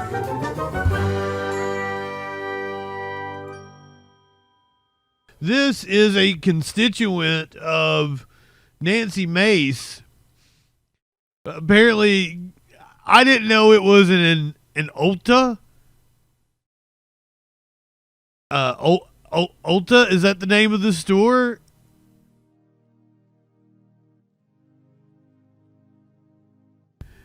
She posted the video. I don't think the video makes her look good, but not only did she post the video, she ran on to Fox News to talk about the video that she posted, denigrating one of her constituents that simply asked her a question at a store. All right, so it was probably the biggest viral video of the weekend. South Carolina Congresswoman Nancy Mace posted this now infamous video online after a man who is allegedly one of her constituents confronted her while she was shopping. Take a look. I do them every year. Every year. You want to keep going? Are you gonna do any more this Do you want year? to keep going and Are you keep gonna do harassing it? me? I'm asking if You you're could gonna have gone any to more a town halls dozen this year. town halls last year. I asked if you're doing any more this year. It was one simple question. Yeah. Are you doing a town I've hall already this year? done one. I'll do Are plenty you doing more. any more this year? It was a simple question. You're always invited. He's saying it with a smile. He is not being he's not being threatening in any way. He just, damn, the dude's back. I'd swipe right on him, or I'd tap him on Grindr. Okay, sweet. Well, And by the way, I voted for gay marriage twice. What does that have to do so with me? I'm just saying, it has to everything to do with you. Do you think everything about me has to do with gay marriage? I do, That's absolutely. your first stance when you Yep. speak with me? You know, it's a good possibility that he's gay based on the mannerisms and the shorts and the tucked in. Like, it's a good possibility that he's gay.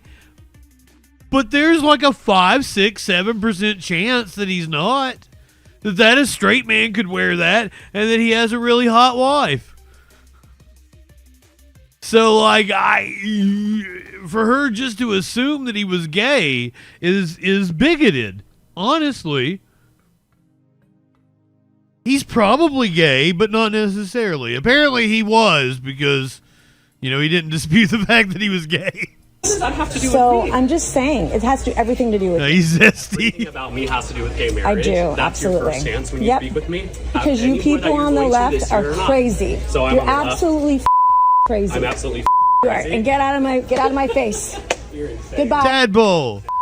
Well, here's the thing is, like, she said he's on the left. He's not necessarily on the left. There are log cabin Republicans. He could be flaming fucking gay and a Republican. For Nancy Mace to make all these assumptions is just wrong. But then she starts cussing out her own constituent. Absolutely crazy. I'm absolutely You are, crazy. and get out of my face. You're insane. Goodbye. You're insane. You're gonna me and you're Yep, gonna be voted bye. out so fast this year. I I'm can't not. wait for you to I won by so much. You're a disgrace to this state. That's what you are. She is. You're a disgrace. I asked you a simple question, and you just to go on this tirade and tell me you. Yeah, you. Disgusting. Get out of my face. You. Get out of my face. Try it. What's your name? What's your name?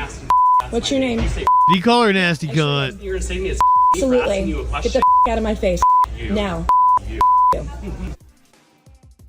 Just a peaceful weekend afternoon going shopping, right? In a post on Facebook, the man in that video said in part that he won't apologize for speaking up or He didn't do anything to asking a politician to apologize for her side of the story. Congresswoman Nancy Mace. Congresswoman, well, her side of the story. Weekend. Apparently, there's another video I was just told you might have put up, but let's go to this video in particular. Oh, Nancy put up another video. What was going on behind the scenes?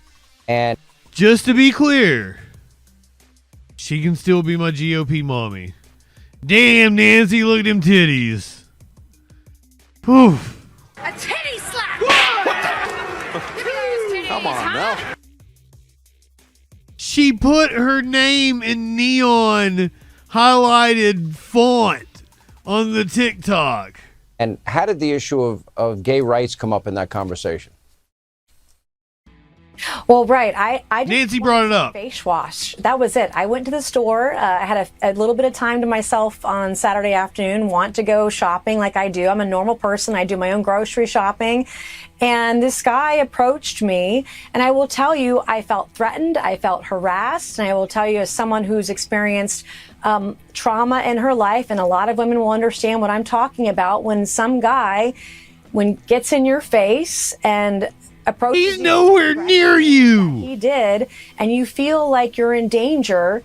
Instinctively, as women who've been through trauma, who've survived sexual assault, survived domestic abuse, you have two options. You can fight or you can flee. And Sean, I'm a fighter.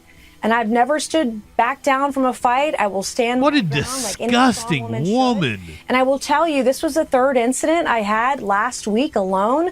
The incidences of threats, the threat of no one threatened you. Harassing me in public has increased exponentially over the last 6 months since I came out, standing up against the trans community, standing up against men in women's dresses. And I just had an event at the University of South Carolina about an hour ago. I wrapped it up, and a man in a dress picked up a potted plant and acted like he was going to throw it against me. I just posted that video on Twitter. You can follow it at Nancy Mace or Nancy Oh, Mace. God. You can find it online. But my security team thought he was going to throw the plant at me because I used the word babe. He was offended by it, and then I used the word trans, and he was more offended by it. But the lunatics on the left, they're dangerous, and women need to stand up for themselves. And I was the first member of Congress to say, I'm going to hold the line for women and girls everywhere.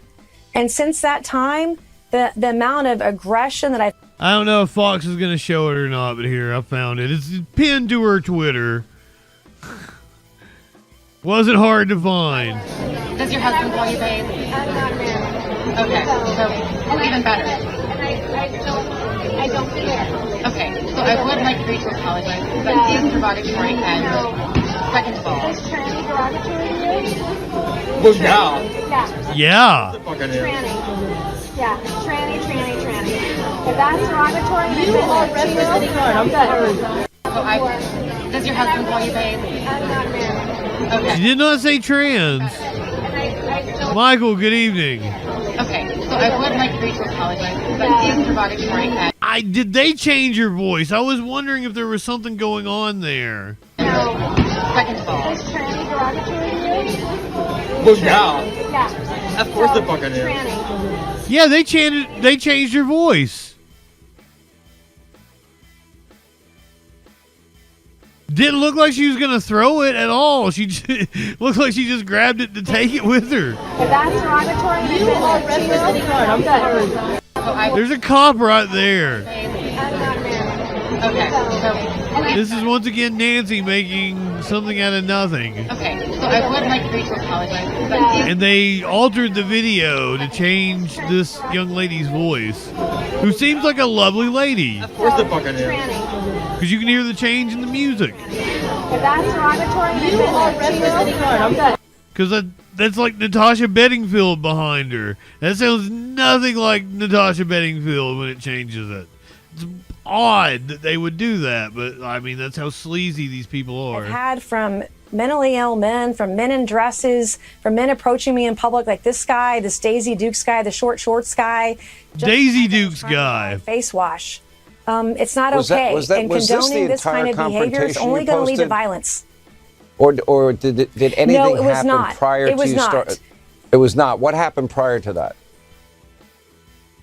Well, he started up on me prior to this, and I fumbled. I tried to get my phone out as quick as I could, but I had a bag, and I tried to pull it out fast and start recording as much as I could. I've decided that I'm going to Those aren't Daisy people in Dukes. public. I No. probably don't have enough iPhone space on my phone, but That shows that Nancy Mace, not a true South Carolinian, she would know that Daisy Dukes refers to Daisy from fucking Dukes of Hazzard with her cut off jeans that were up her butt crack. Those clearly not Daisy Dukes. I deal with this stuff day in and day out. This was the third incident I had last week alone. And the week before that, there was a man in Pennsylvania who was arrested from Butler, Pennsylvania, that threatened the president, President Trump. I was the only member of Congress. He threatened to put a bullet in my skull.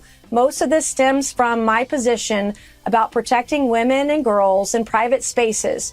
And inherently as a woman, when a man like this comes up to me and is aggressive in public or private, inherently, I'm going to fight back. I'm going to stand my ground. I'm going to be a strong woman because I'm going to put my money where my mouth is. Men Congress woman, kind of strong aggression woman over here. is going to get someone hurt or worse, and it's not something I condone. me I'll ask stand you up and this. fight for every woman and girl everywhere.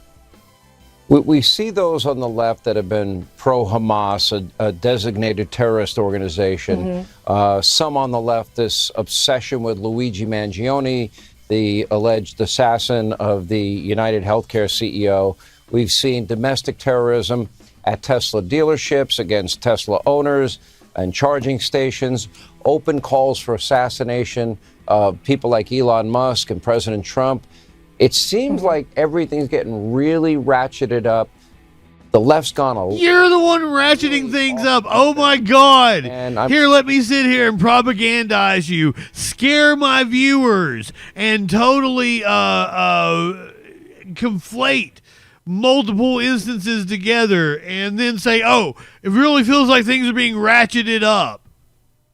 I'm very concerned about violence. Why don't you have security with you? I will take that into consideration, Michael. Since I was on my personal time, I can't afford personal private security. I have to reassess my movements now and perhaps trying to hide the way that I look so I can go out in public. Tonight, though, at a public event, I was able to have 6 armed security guards.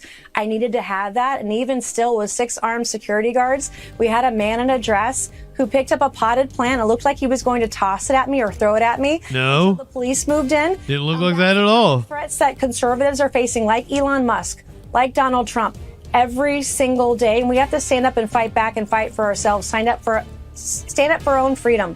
That's what it's about. Okay. Oh, Congresswoman, I'm glad nothing worse happened here. We appreciate you spending your time with us. Thank you. Hey, Sean Hannity here. Oh, shut up, Sean Hannity.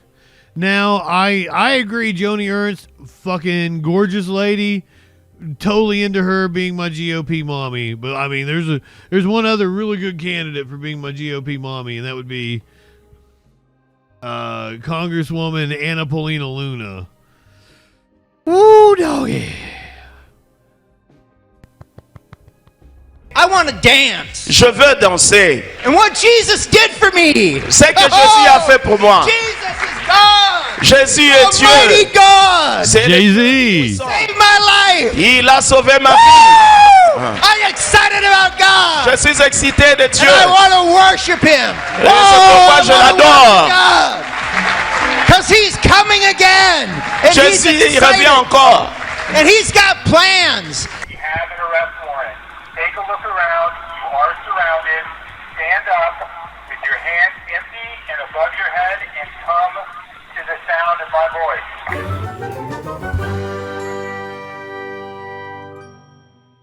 But before that, I feel like you guys might want to hear from Vance Bolter. What was Vance Bolter like? And I'm just as excited about Jesus. Et je suis juste excité right de here, Jésus. right now. Jusqu'à présent, même maintenant. And when I get excited, et quand je suis excité, I want to dance. Je veux danser. And what Jesus did for me. Ce que Jésus a fait pour moi. Jesus is God. Jésus est Dieu. Almighty God. Jay-Z. Saved my life. Il a sauvé ma vie. I'm excited about God. Je suis excité de Dieu. And I want to worship Him. C'est pourquoi je l'adore. Because He's coming again. And Jésus, He's il revient encore. And He's got plans.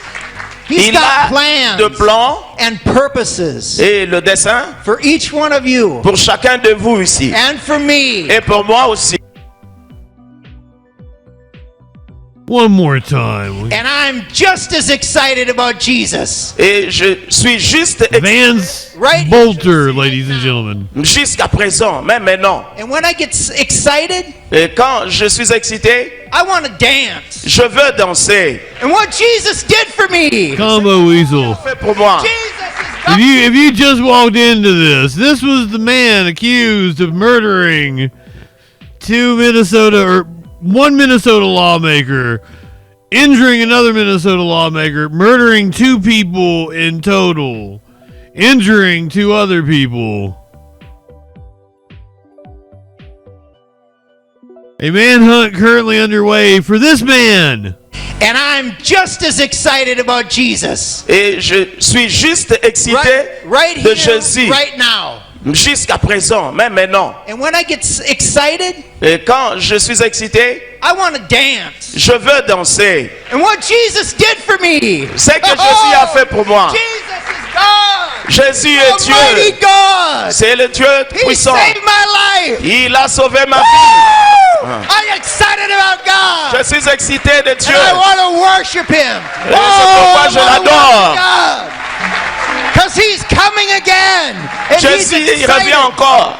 And He's got plans. He can have multiple orgasms. De plans and purposes. Et le dessein for each one of you. Pour chacun de vous ici. And for me. Et pour moi aussi. I can't wait to have your cock in my mouth. I'm going to give you the blowjob of your life. Then I want you inside of me.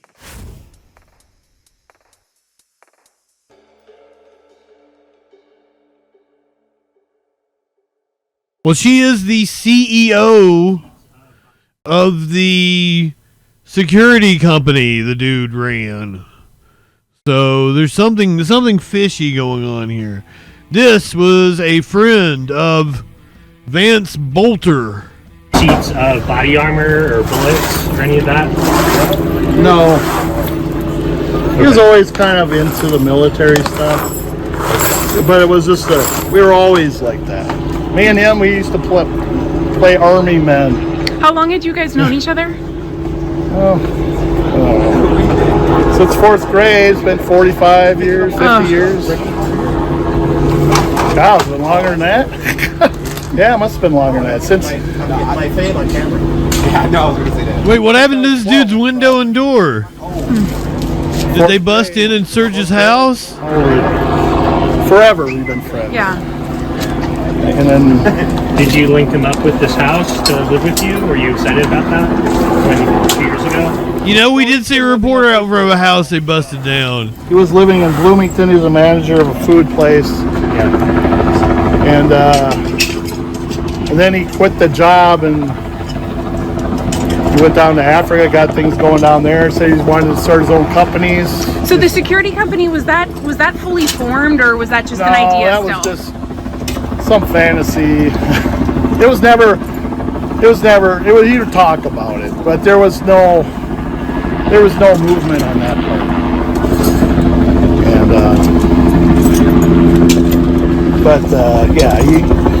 And he always had a fascination with military equipment. So do I, but I'm 100 miles away from killing people. Apparently in his manifesto there was some stuff about Planned Parenthood. He had a manifesto? Yeah. I didn't know about that. Was there any beliefs about abortion? Or? Yeah, he was a strong, but he hasn't talked about abortion for years. I mean, this goes back through the 90s. He really hated abortion. But we hardly ever talked. I haven't talked really about abortion for him for years. I mean, and nothing that it was at length. You know. I think they did say roommates last night when we were watching and there was still coverage. Sure, like, how did people know you had financial troubles? Like, you just heard that from him? Well, he was trying to find it. He would always want to work, like 7 days a week, work. He's trying to get money to start his businesses and all that. So, yeah. But better ingredients. But he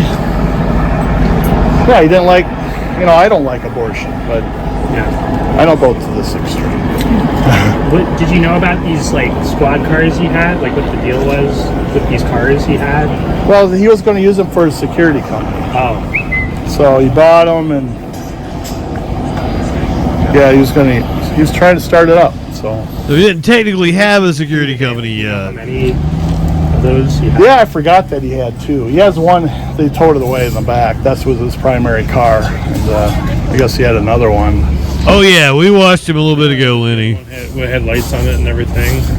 Well, this wanted to dance for Jesus. Lights on top. It just had lights on the sides.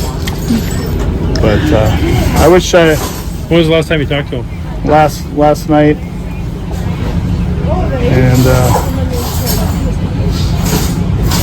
And I wish I could go back in time and stop him. Say something to stop him.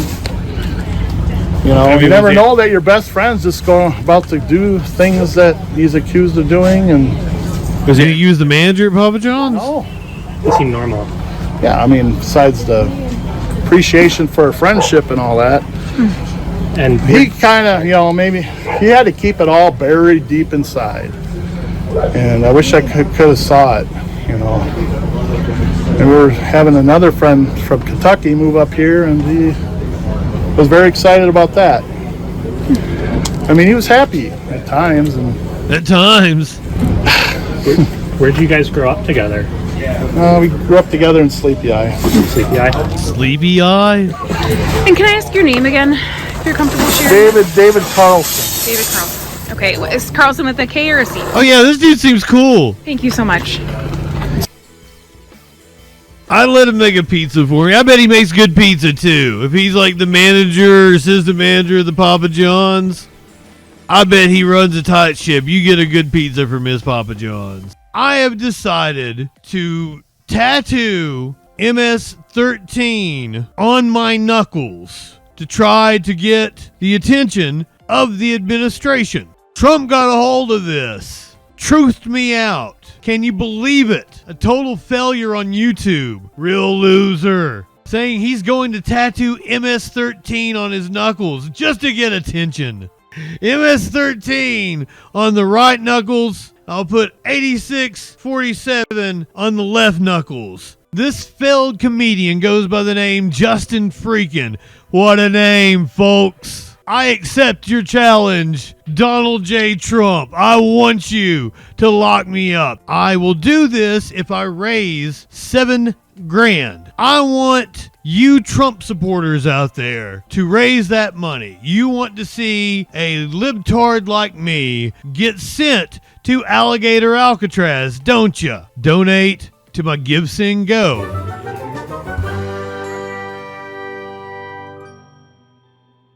So, me being the shit stirrer that I am, I have decided that if I can get the attention of ICE, the administration, and waste their time instead of allowing them to harass innocent migrants, that's a good use of my time.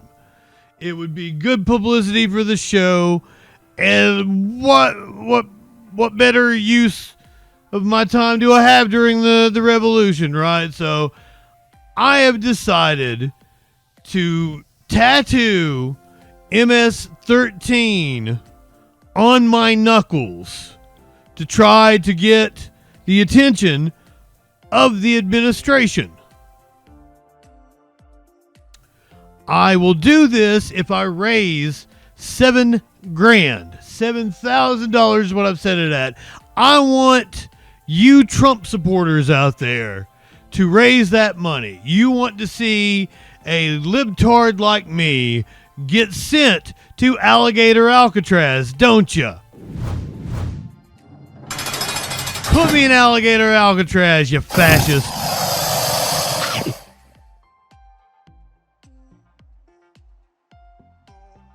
So donate to my cause, mainly to cover what could possibly be my legal fees.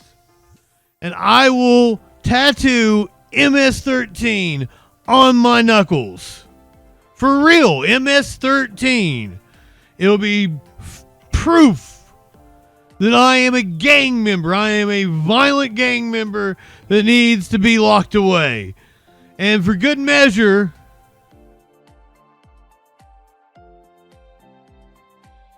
I'll go ahead and tattoo 8647 on the left knuckles. So, MS-13 on the right knuckles. I'll put 8647 on the left knuckles. You can come and get me, you fucking fascists. Put me in Alligator Alcatraz. I dare you.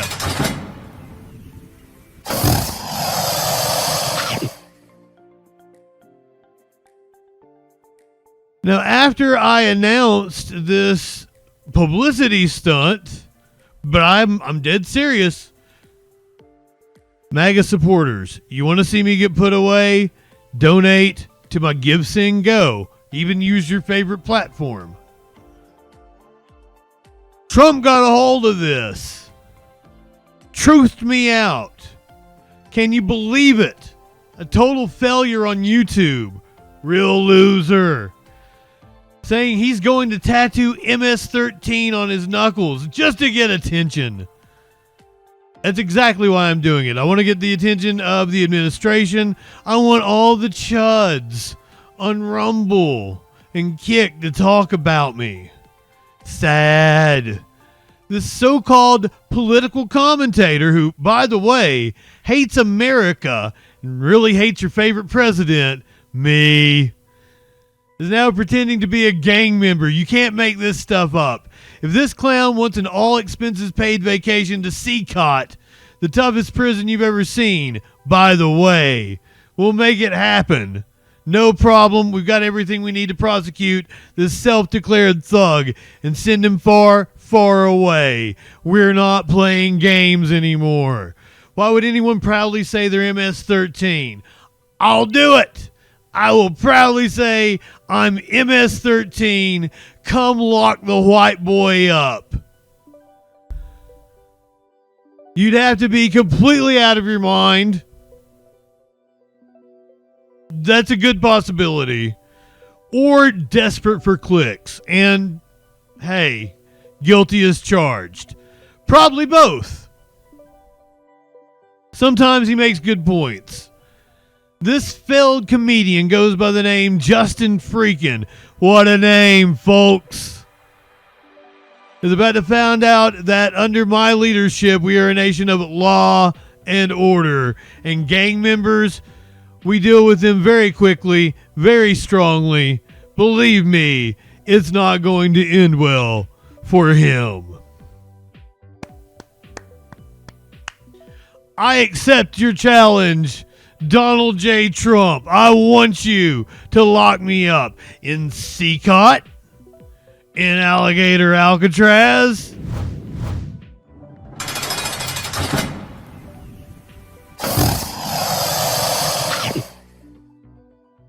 .3:01 a.m. is exactly how you know it's a real truth from Donald J. Trump. I dare you. So right-wingers, donate to my cause, my Give, Send, Go. It's in the description. Seriously, is that a cat or the possum? Has the opossum gotten free?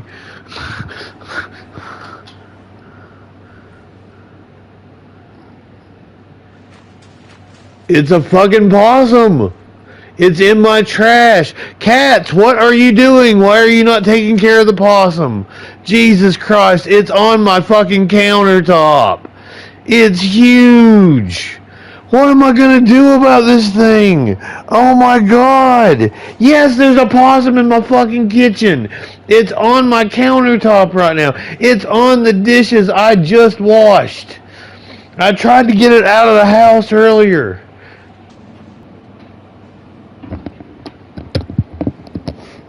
Front door is open. Front door is open, but he is still up on the side of the sink.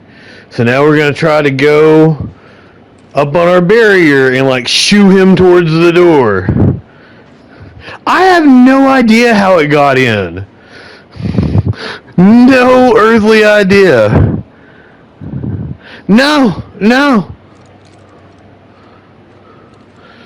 Smokey was being really weird at the front door. Alright, so now I'm going to try to shoo it out. This is the hard part. We're going to shoo it towards the front door.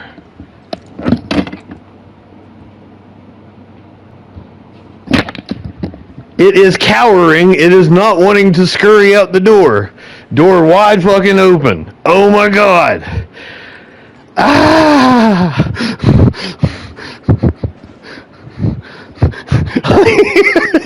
Go out the door.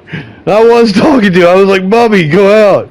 Yes, like he's up in the corner of my sink. I'm gonna have to move my barrier up in order to get to him good enough to where like I could flip him out with my broom.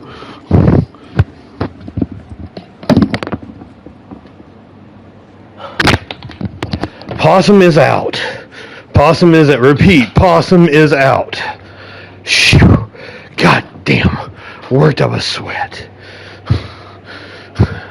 So I was able to get him on my broom, right? Like I smacked him until he balled up again. I was able to like scoop him up on the end of my broom. Because it's a pretty new, pretty taut broom. So I get him on the broom. And the door's wide open. It's a huge door. So I go to toss him out. I totally miss. He smacks the edge of the door. Goes flying back around on the other side. So I just swept him out like he was a curdling thing. God, I had to move all the furniture around and shit. I just found this video, and it says that this woman was a paid protester at a hands-off protest. She details what she had to do to get paid. That was fake. That was satire. It was a joke. And I'm going to do a little bit of digging. He's going to do some digging. I mean, granted, I'm definitely older, smarter. No, you're not. Like, anyone can post anything on the internet. Anyone can say anything. They can post anything. Don't believe what you hear on the internet. I'm going to say she's neither independent swing, neither because... I'm going to say you're dumb and she's mocking you. And real quick, if anybody out there finds themselves in a situation where they're willing to spend 2 hours of their time protesting for... Brother, if anybody finds themselves in a situation where they're making a 20-minute video... Cause, whatever, hands off and indivisible. And they're falling for a joke that's mocking them. Don't do it. Freaking morons. Idiots.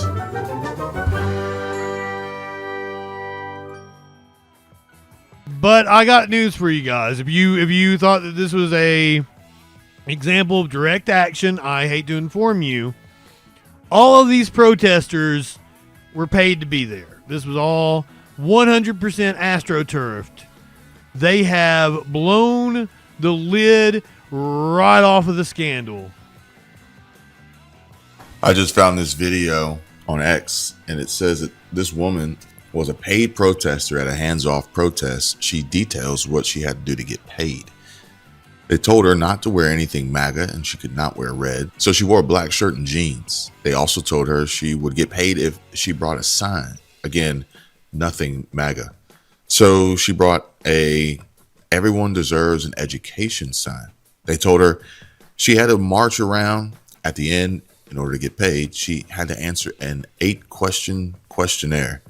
She said the march around, even gave somebody a reach around. And if you wanted to get paid, you had to answer them correctly from a liberal mindset.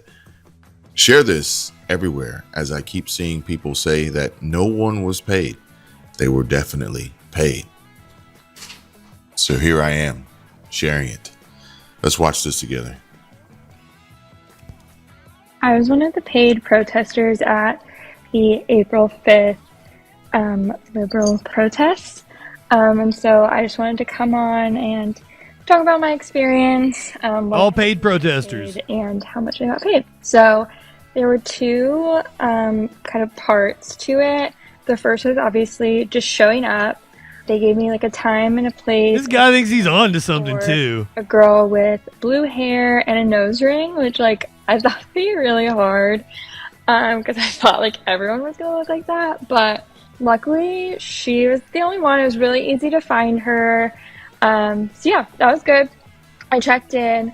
They told you that you couldn't wear anything MAGA. They also asked you not to wear red. So I just wore a black t-shirt and jeans. And how old do you think she is? Just curious, how old do you think she is? Based on her visual. 25, 26, 27, something like that. Speaks based on. Oh, they totally think they've blown the case wide open. 52 seconds of this video. They've proven it. And I'm going to do a little bit of digging. He's going to do some digging. Red said blue, TikTok. And I don't know if we can find her because it didn't automatically pull up her account. Red said, oh, here's this new authentication bullshit. You got to help the AI learn, right? Red said blue. Oh, there it is. Google didn't want to find her for some reason. Interesting. You got to go into TikTok. Same with YouTube so here videos. She is. 71 followers. And click on one of the videos. Watching this. Probably that one right there. Yes. Click on that one. Click on the one next to it. You're so close. And number 2, what is her political affiliation? We'll dig a little bit deeper after we conclude with her video review. Are you going to dig deeper? I checked in and then they said just like go on the march.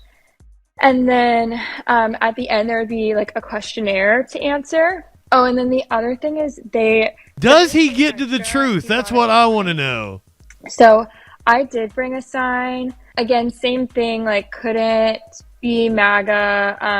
Because let me tell you, the person who posted this video, if he gets to the truth, that person didn't. They didn't watch the whole thing.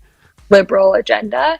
So my sign said, everyone deserves a good education, which, like, I don't necessarily personally agree with. Like, oh my God, you're gonna be a server or like a mechanic, like, you don't really need an education, but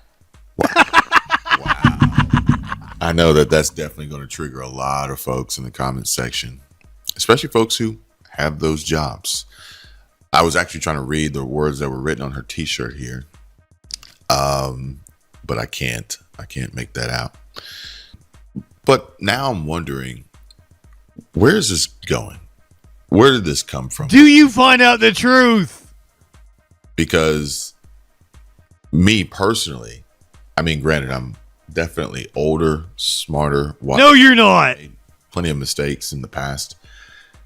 Maybe her age has there's a factor here. Maybe her small-mindedness and obvious lack of education. Oh my God! About education will kind of fill in the blanks here, but no matter what, if someone tells me I'm going to get paid, great. How much? Because literally saying you're going to get paid to show up at a protest, saying you're going to get paid extra. He's not going to find the truth, is he?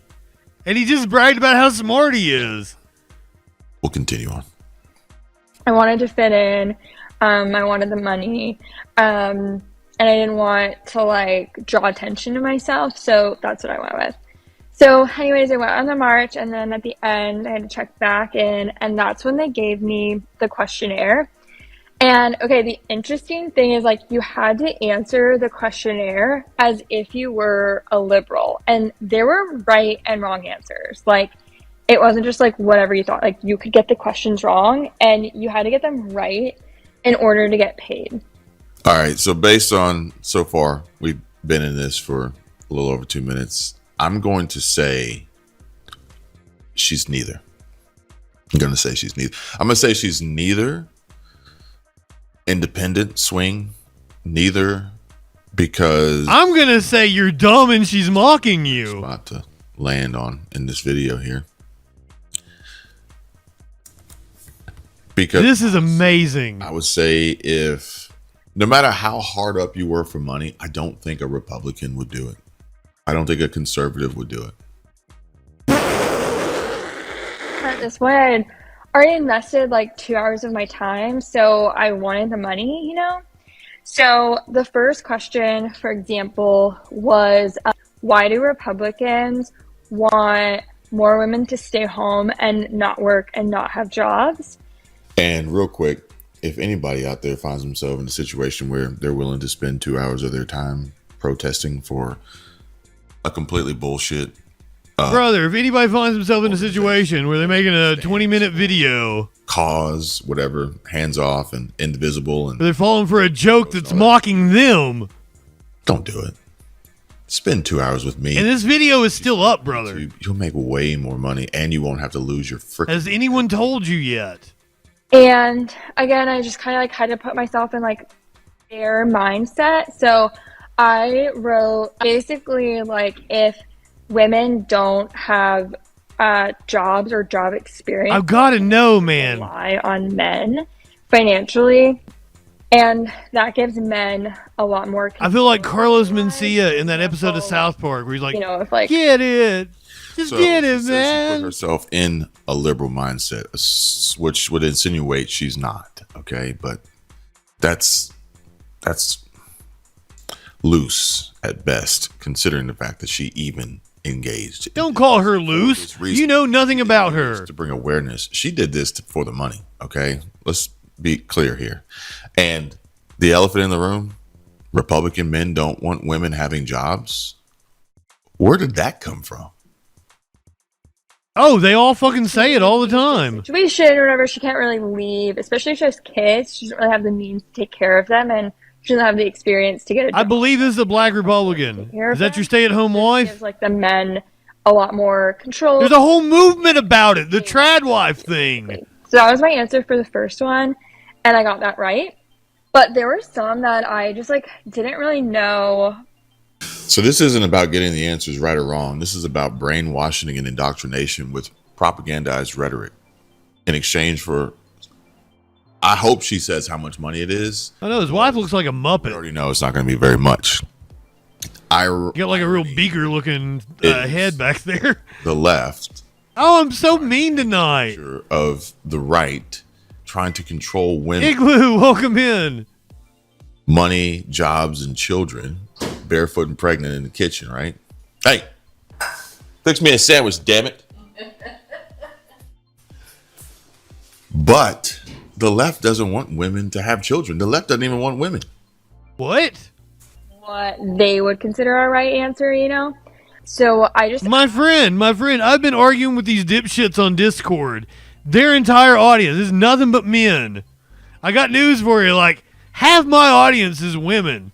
Oh, I think maybe over half is women, so sorry. I was like, what do I do if I don't know how to answer this? And Metal Dog fan, welcome in. Just like do your best and then come talk to her at the end. So for example, there's one I didn't really know what to say. It was like, what is critical race theory and why should it be taught, and like what's an example of like she didn't know what to say because Republicans have no idea what critical race theory is. Didn't know what they wanted the answer to, you know? So I just asked her about that one, and the answer that she gave is basically they just want people to understand the lasting effects and impact of segregation and discrimination. And the example she gave, what she called it like generational wealth. And she explained that during slavery and during Jim Crow and like even after that in some places, like Black families have been essentially barred from owning homes. She's educating them. She's doing such a good job. And, like pass that down, and their family can either like live in that home and not have to pay for a mortgage, or they could sell that and then use that money towards like other opportunities. All right, so guys, here's the deal. This video, here's my take. Come on, man, give us your take. As it is, but I'm gonna be real with you guys, be honest. I don't think she actually went to the rally. I don't think she, and if she did, it wasn't for the reasons that she said. This test alone is bullshit because it sounds like it's a fill in the blank. It's not even a multiple choice. So how do you get the answer right? And who's grading it? And when do you get paid? Like, these are all questions that are rolling around in my head. But in fact, he's starting to have some critical thoughts here. She got paid to make this video because this video in itself embeds so much psychological, or so much of a psychological mind game to spread and spew this nonsense and this bullshit and this crap from the perspective of don't shoot the messenger. I just needed to get paid. I had to put myself in there. Oh my God, brother. I think they want me to say. That's what this is, okay? And so I apologize now. We're doing this in real time. I did not know where this was going to go. I'm glad. I am not trying to spread this propaganda, but I am trying to spread. Oh my God, she did such a good job that he had to turn it off like this is too effective. But he doesn't understand that it's a lefty or a liberal educating his dumb ass. But he gets that something's off about it. I love it. Awareness, inform, educate, and help you guys understand, identify, pick up on the truth. You ain't helping anybody understand shit. You a dumb motherfucker. Help this be an effective teaching moment, teachable moment from this lesson learned. Because some people they would watch it and they wouldn't, I don't think that they would get that. And maybe I'm off base. You guys feel free. Let me know your thoughts. Let me know your opinions. Let me know if you've seen this already. Does he ever come around? Does he look at the rest of her TikTok? You know, aren't cheap anymore. And you might have spent $10 making that sign to get $10 for it, which you wouldn't have known going into it because you didn't ask the question of how much you were going to get paid. Woke mind virus infected. What? Let alone the fact that this isn't a recurring income. We'll see who cancels. If you needed money that bad, what are you going to do next day? We're going to do next week, next month. Freaking morons. Idiots. I'm curious, yet reluctant to go down this rabbit hole of the other 5 videos here. They're probably all mocking you as well. Red said blue and her mindset, her mentality. And her profile picture says, we should stop calling feminists feminists and start calling non-feminists sexist. And her t-shirt says we should all be feminists. I'm going to leave that one there.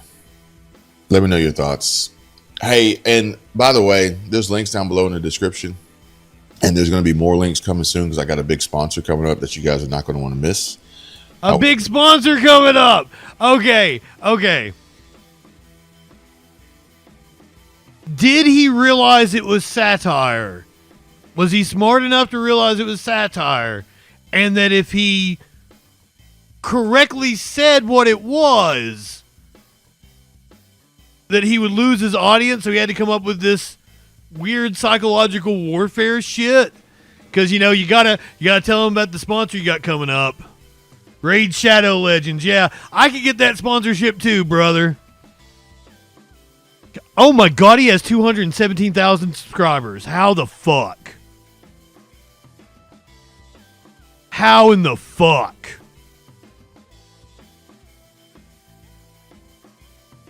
Yeah, you can see me commenting, but nobody has commented or interacted with it. Idiot right-wingers will believe anything.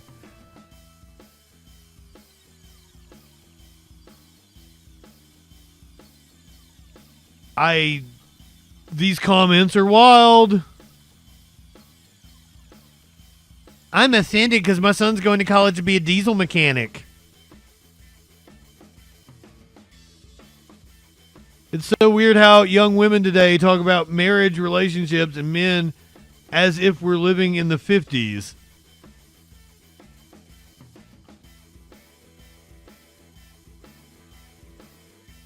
Onishi, his channel is... Whoa, they've changed the about. Where's the about? There we go. He's got 56 million views. Just started 2 years ago. How the fuck? And that's the kind of content you get from this guy. Has no goddamn idea what he's talking about. No idea that what he was watching was a complete joke mocking his dumb ass. I satired too close to the pits of hell. And Oh, the goddamn captcha. I posted a satire video, and I thought that was obvious. And before I get into that, I just want to say, anyone can post anything on the internet. Anyone can say anything. They can post anything. They can share anything, apparently. Don't believe what you hear on the internet. I posted a video that I thought was obviously satire, which if you don't know what satire is, I'm realizing some people might not. Tim says satire. It's when you say something as if it were true, but it's so absurd that it's obvious that it's not true. And so I posted a video about a paid protester. I truly thought it was so obvious that it was a joke. And I thought that anyone who did take it seriously, if they shared it... Was a dumbass? The next person would be like, bro, that's satire? Yeah, you fell for it. So I posted a video saying I was a paid protester. Basically, the character realizes that everything that they are protesting for is really reasonable and agreeable, makes sense. The weird thing is people did get to that part. It wasn't oh, they only watched the first 10 seconds and ran with that. Yeah, they really did watch to the end and they still didn't get it. So if you saw a video saying that there's a paid protester, or if someone told you they saw a video that there's a paid protester, send them this. That was fake. That was satire. It was a joke. It's not real. Don't post satire on TikTok. Don't believe everything you see on TikTok. Question everything. Watching it fly over his head was amazing. And watching the gears turn. And then him saying that he was a smart guy. Or educated or whatever he said. Bravo. Bravo. I cannot wait to clip this for YouTube and troll the shit out of his Twitter with this clip. Republican mayoral candidate Curtis Sliwa stepped to the microphones and said the Cuomo campaign and unspecified intermediaries are offering him millions of dollars to quit the race. That's the way they talk. Come on, Curtis. Everybody has a price. Curtis Sliwa doesn't have a price. It's all Cuomo. How do you know that? I know that. I've had conversations with them. Oh, come on. Cuomo's a flawed candidate. We all know that. But we all have to come together in order to defeat Mondami. Sliwa went on to claim without evidence that Mayor Adams has also been approached. I anticipate at any moment Eric Adams will have determined that the price is right and he'll be bowing out. He's a clown looking to turn New York City into a circus, Adams told Eyewitness News.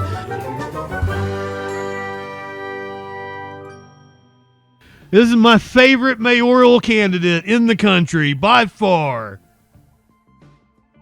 His name is Jojo Siwa, and he has the most awesome beret ever.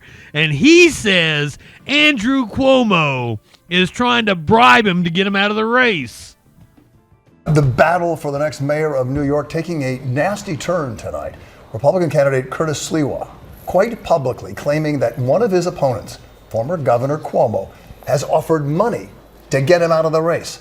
Mr. Cuomo vehemently denying that today and saying Mr. Sliwa is lying about all this. This in a race with no shortage of twists so far and with 41 days left before the election. With the latest, here's NJ Burkett. Republican mayoral candidate Curtis Sliwa stepped to the microphones and said the Cuomo campaign and unspecified intermediaries are offering him millions of dollars to quit the race. That's the way they talk. Come on, Curtis. Everybody has a price. Curtis Sliwa doesn't have a price. Sliwa declined to name individuals. Oh my God, the fact that Cuomo is Italian.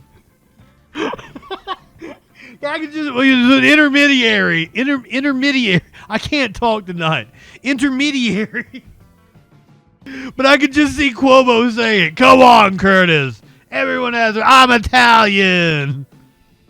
But stood by the allegations. It's all Cuomo. How do you know that? I know that. I've had conversations with them. Oh, come on. Cuomo's a flawed candidate. We all know that.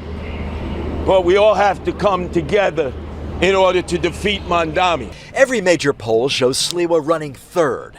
The latest gives Democrat Zohran Mamdani 45% of likely votes. I was hoping he's... Cuomo. I want Jojo Siwa to finish second. I want him to beat Cuomo so fucking bad. Can we get that? I didn't realize he was polling above Adams. That's fantastic. Holy shit. I want Siwa to beat Cuomo. There's no way he's winning. Mamdani is the next mayor of New York City. 4, Sliwa with 17, and Mayor Adams with 9%. Cuomo has a theoretical path to City Hall, but not in a four-way race. Today, his campaign spokesman denied the allegations. Curtis Sliwa is a liar and a fraudster who is admitted to faking crimes for publicity. This is more of the same. Sliwa went on to claim without evidence that Mayor Adams has also been approached. I anticipate at any moment Eric Adams will have determined that the price is right and he'll be bowing out. He's a clown looking to turn New York City into a circus, Adams told Eyewitness News. I have never been offered anything to leave the race. It's insulting to suggest otherwise. Mamdani today. He was, though. We know he was offered a position by the Trump administration. Eric Adams and Curtis Sliwa, I trust Curtis Sliwa's word the most. And I think Curtis Sliwa actually believes the shit that he says. I think it speaks to the fact that New Yorkers deserve to make their own decision as to who should lead this city. Whether this ends in a two-way race is difficult to predict, but it's looking less and less likely by the day. At City Hall, NJ Burkett, Channel 7, Eyewitness News. Like one it and hit one back, one more click, so we hit the set an alert when that shit goes live. Social fucking support and hit subscribe. Light one up and take a hit. He does no harm, but he takes no shit. He's the last one standing when the ship is sinking. Let's take another rip for JustinFREAKIN. Light one up, tip one back. I'm JustinFREAKIN. Not high enough for this shit.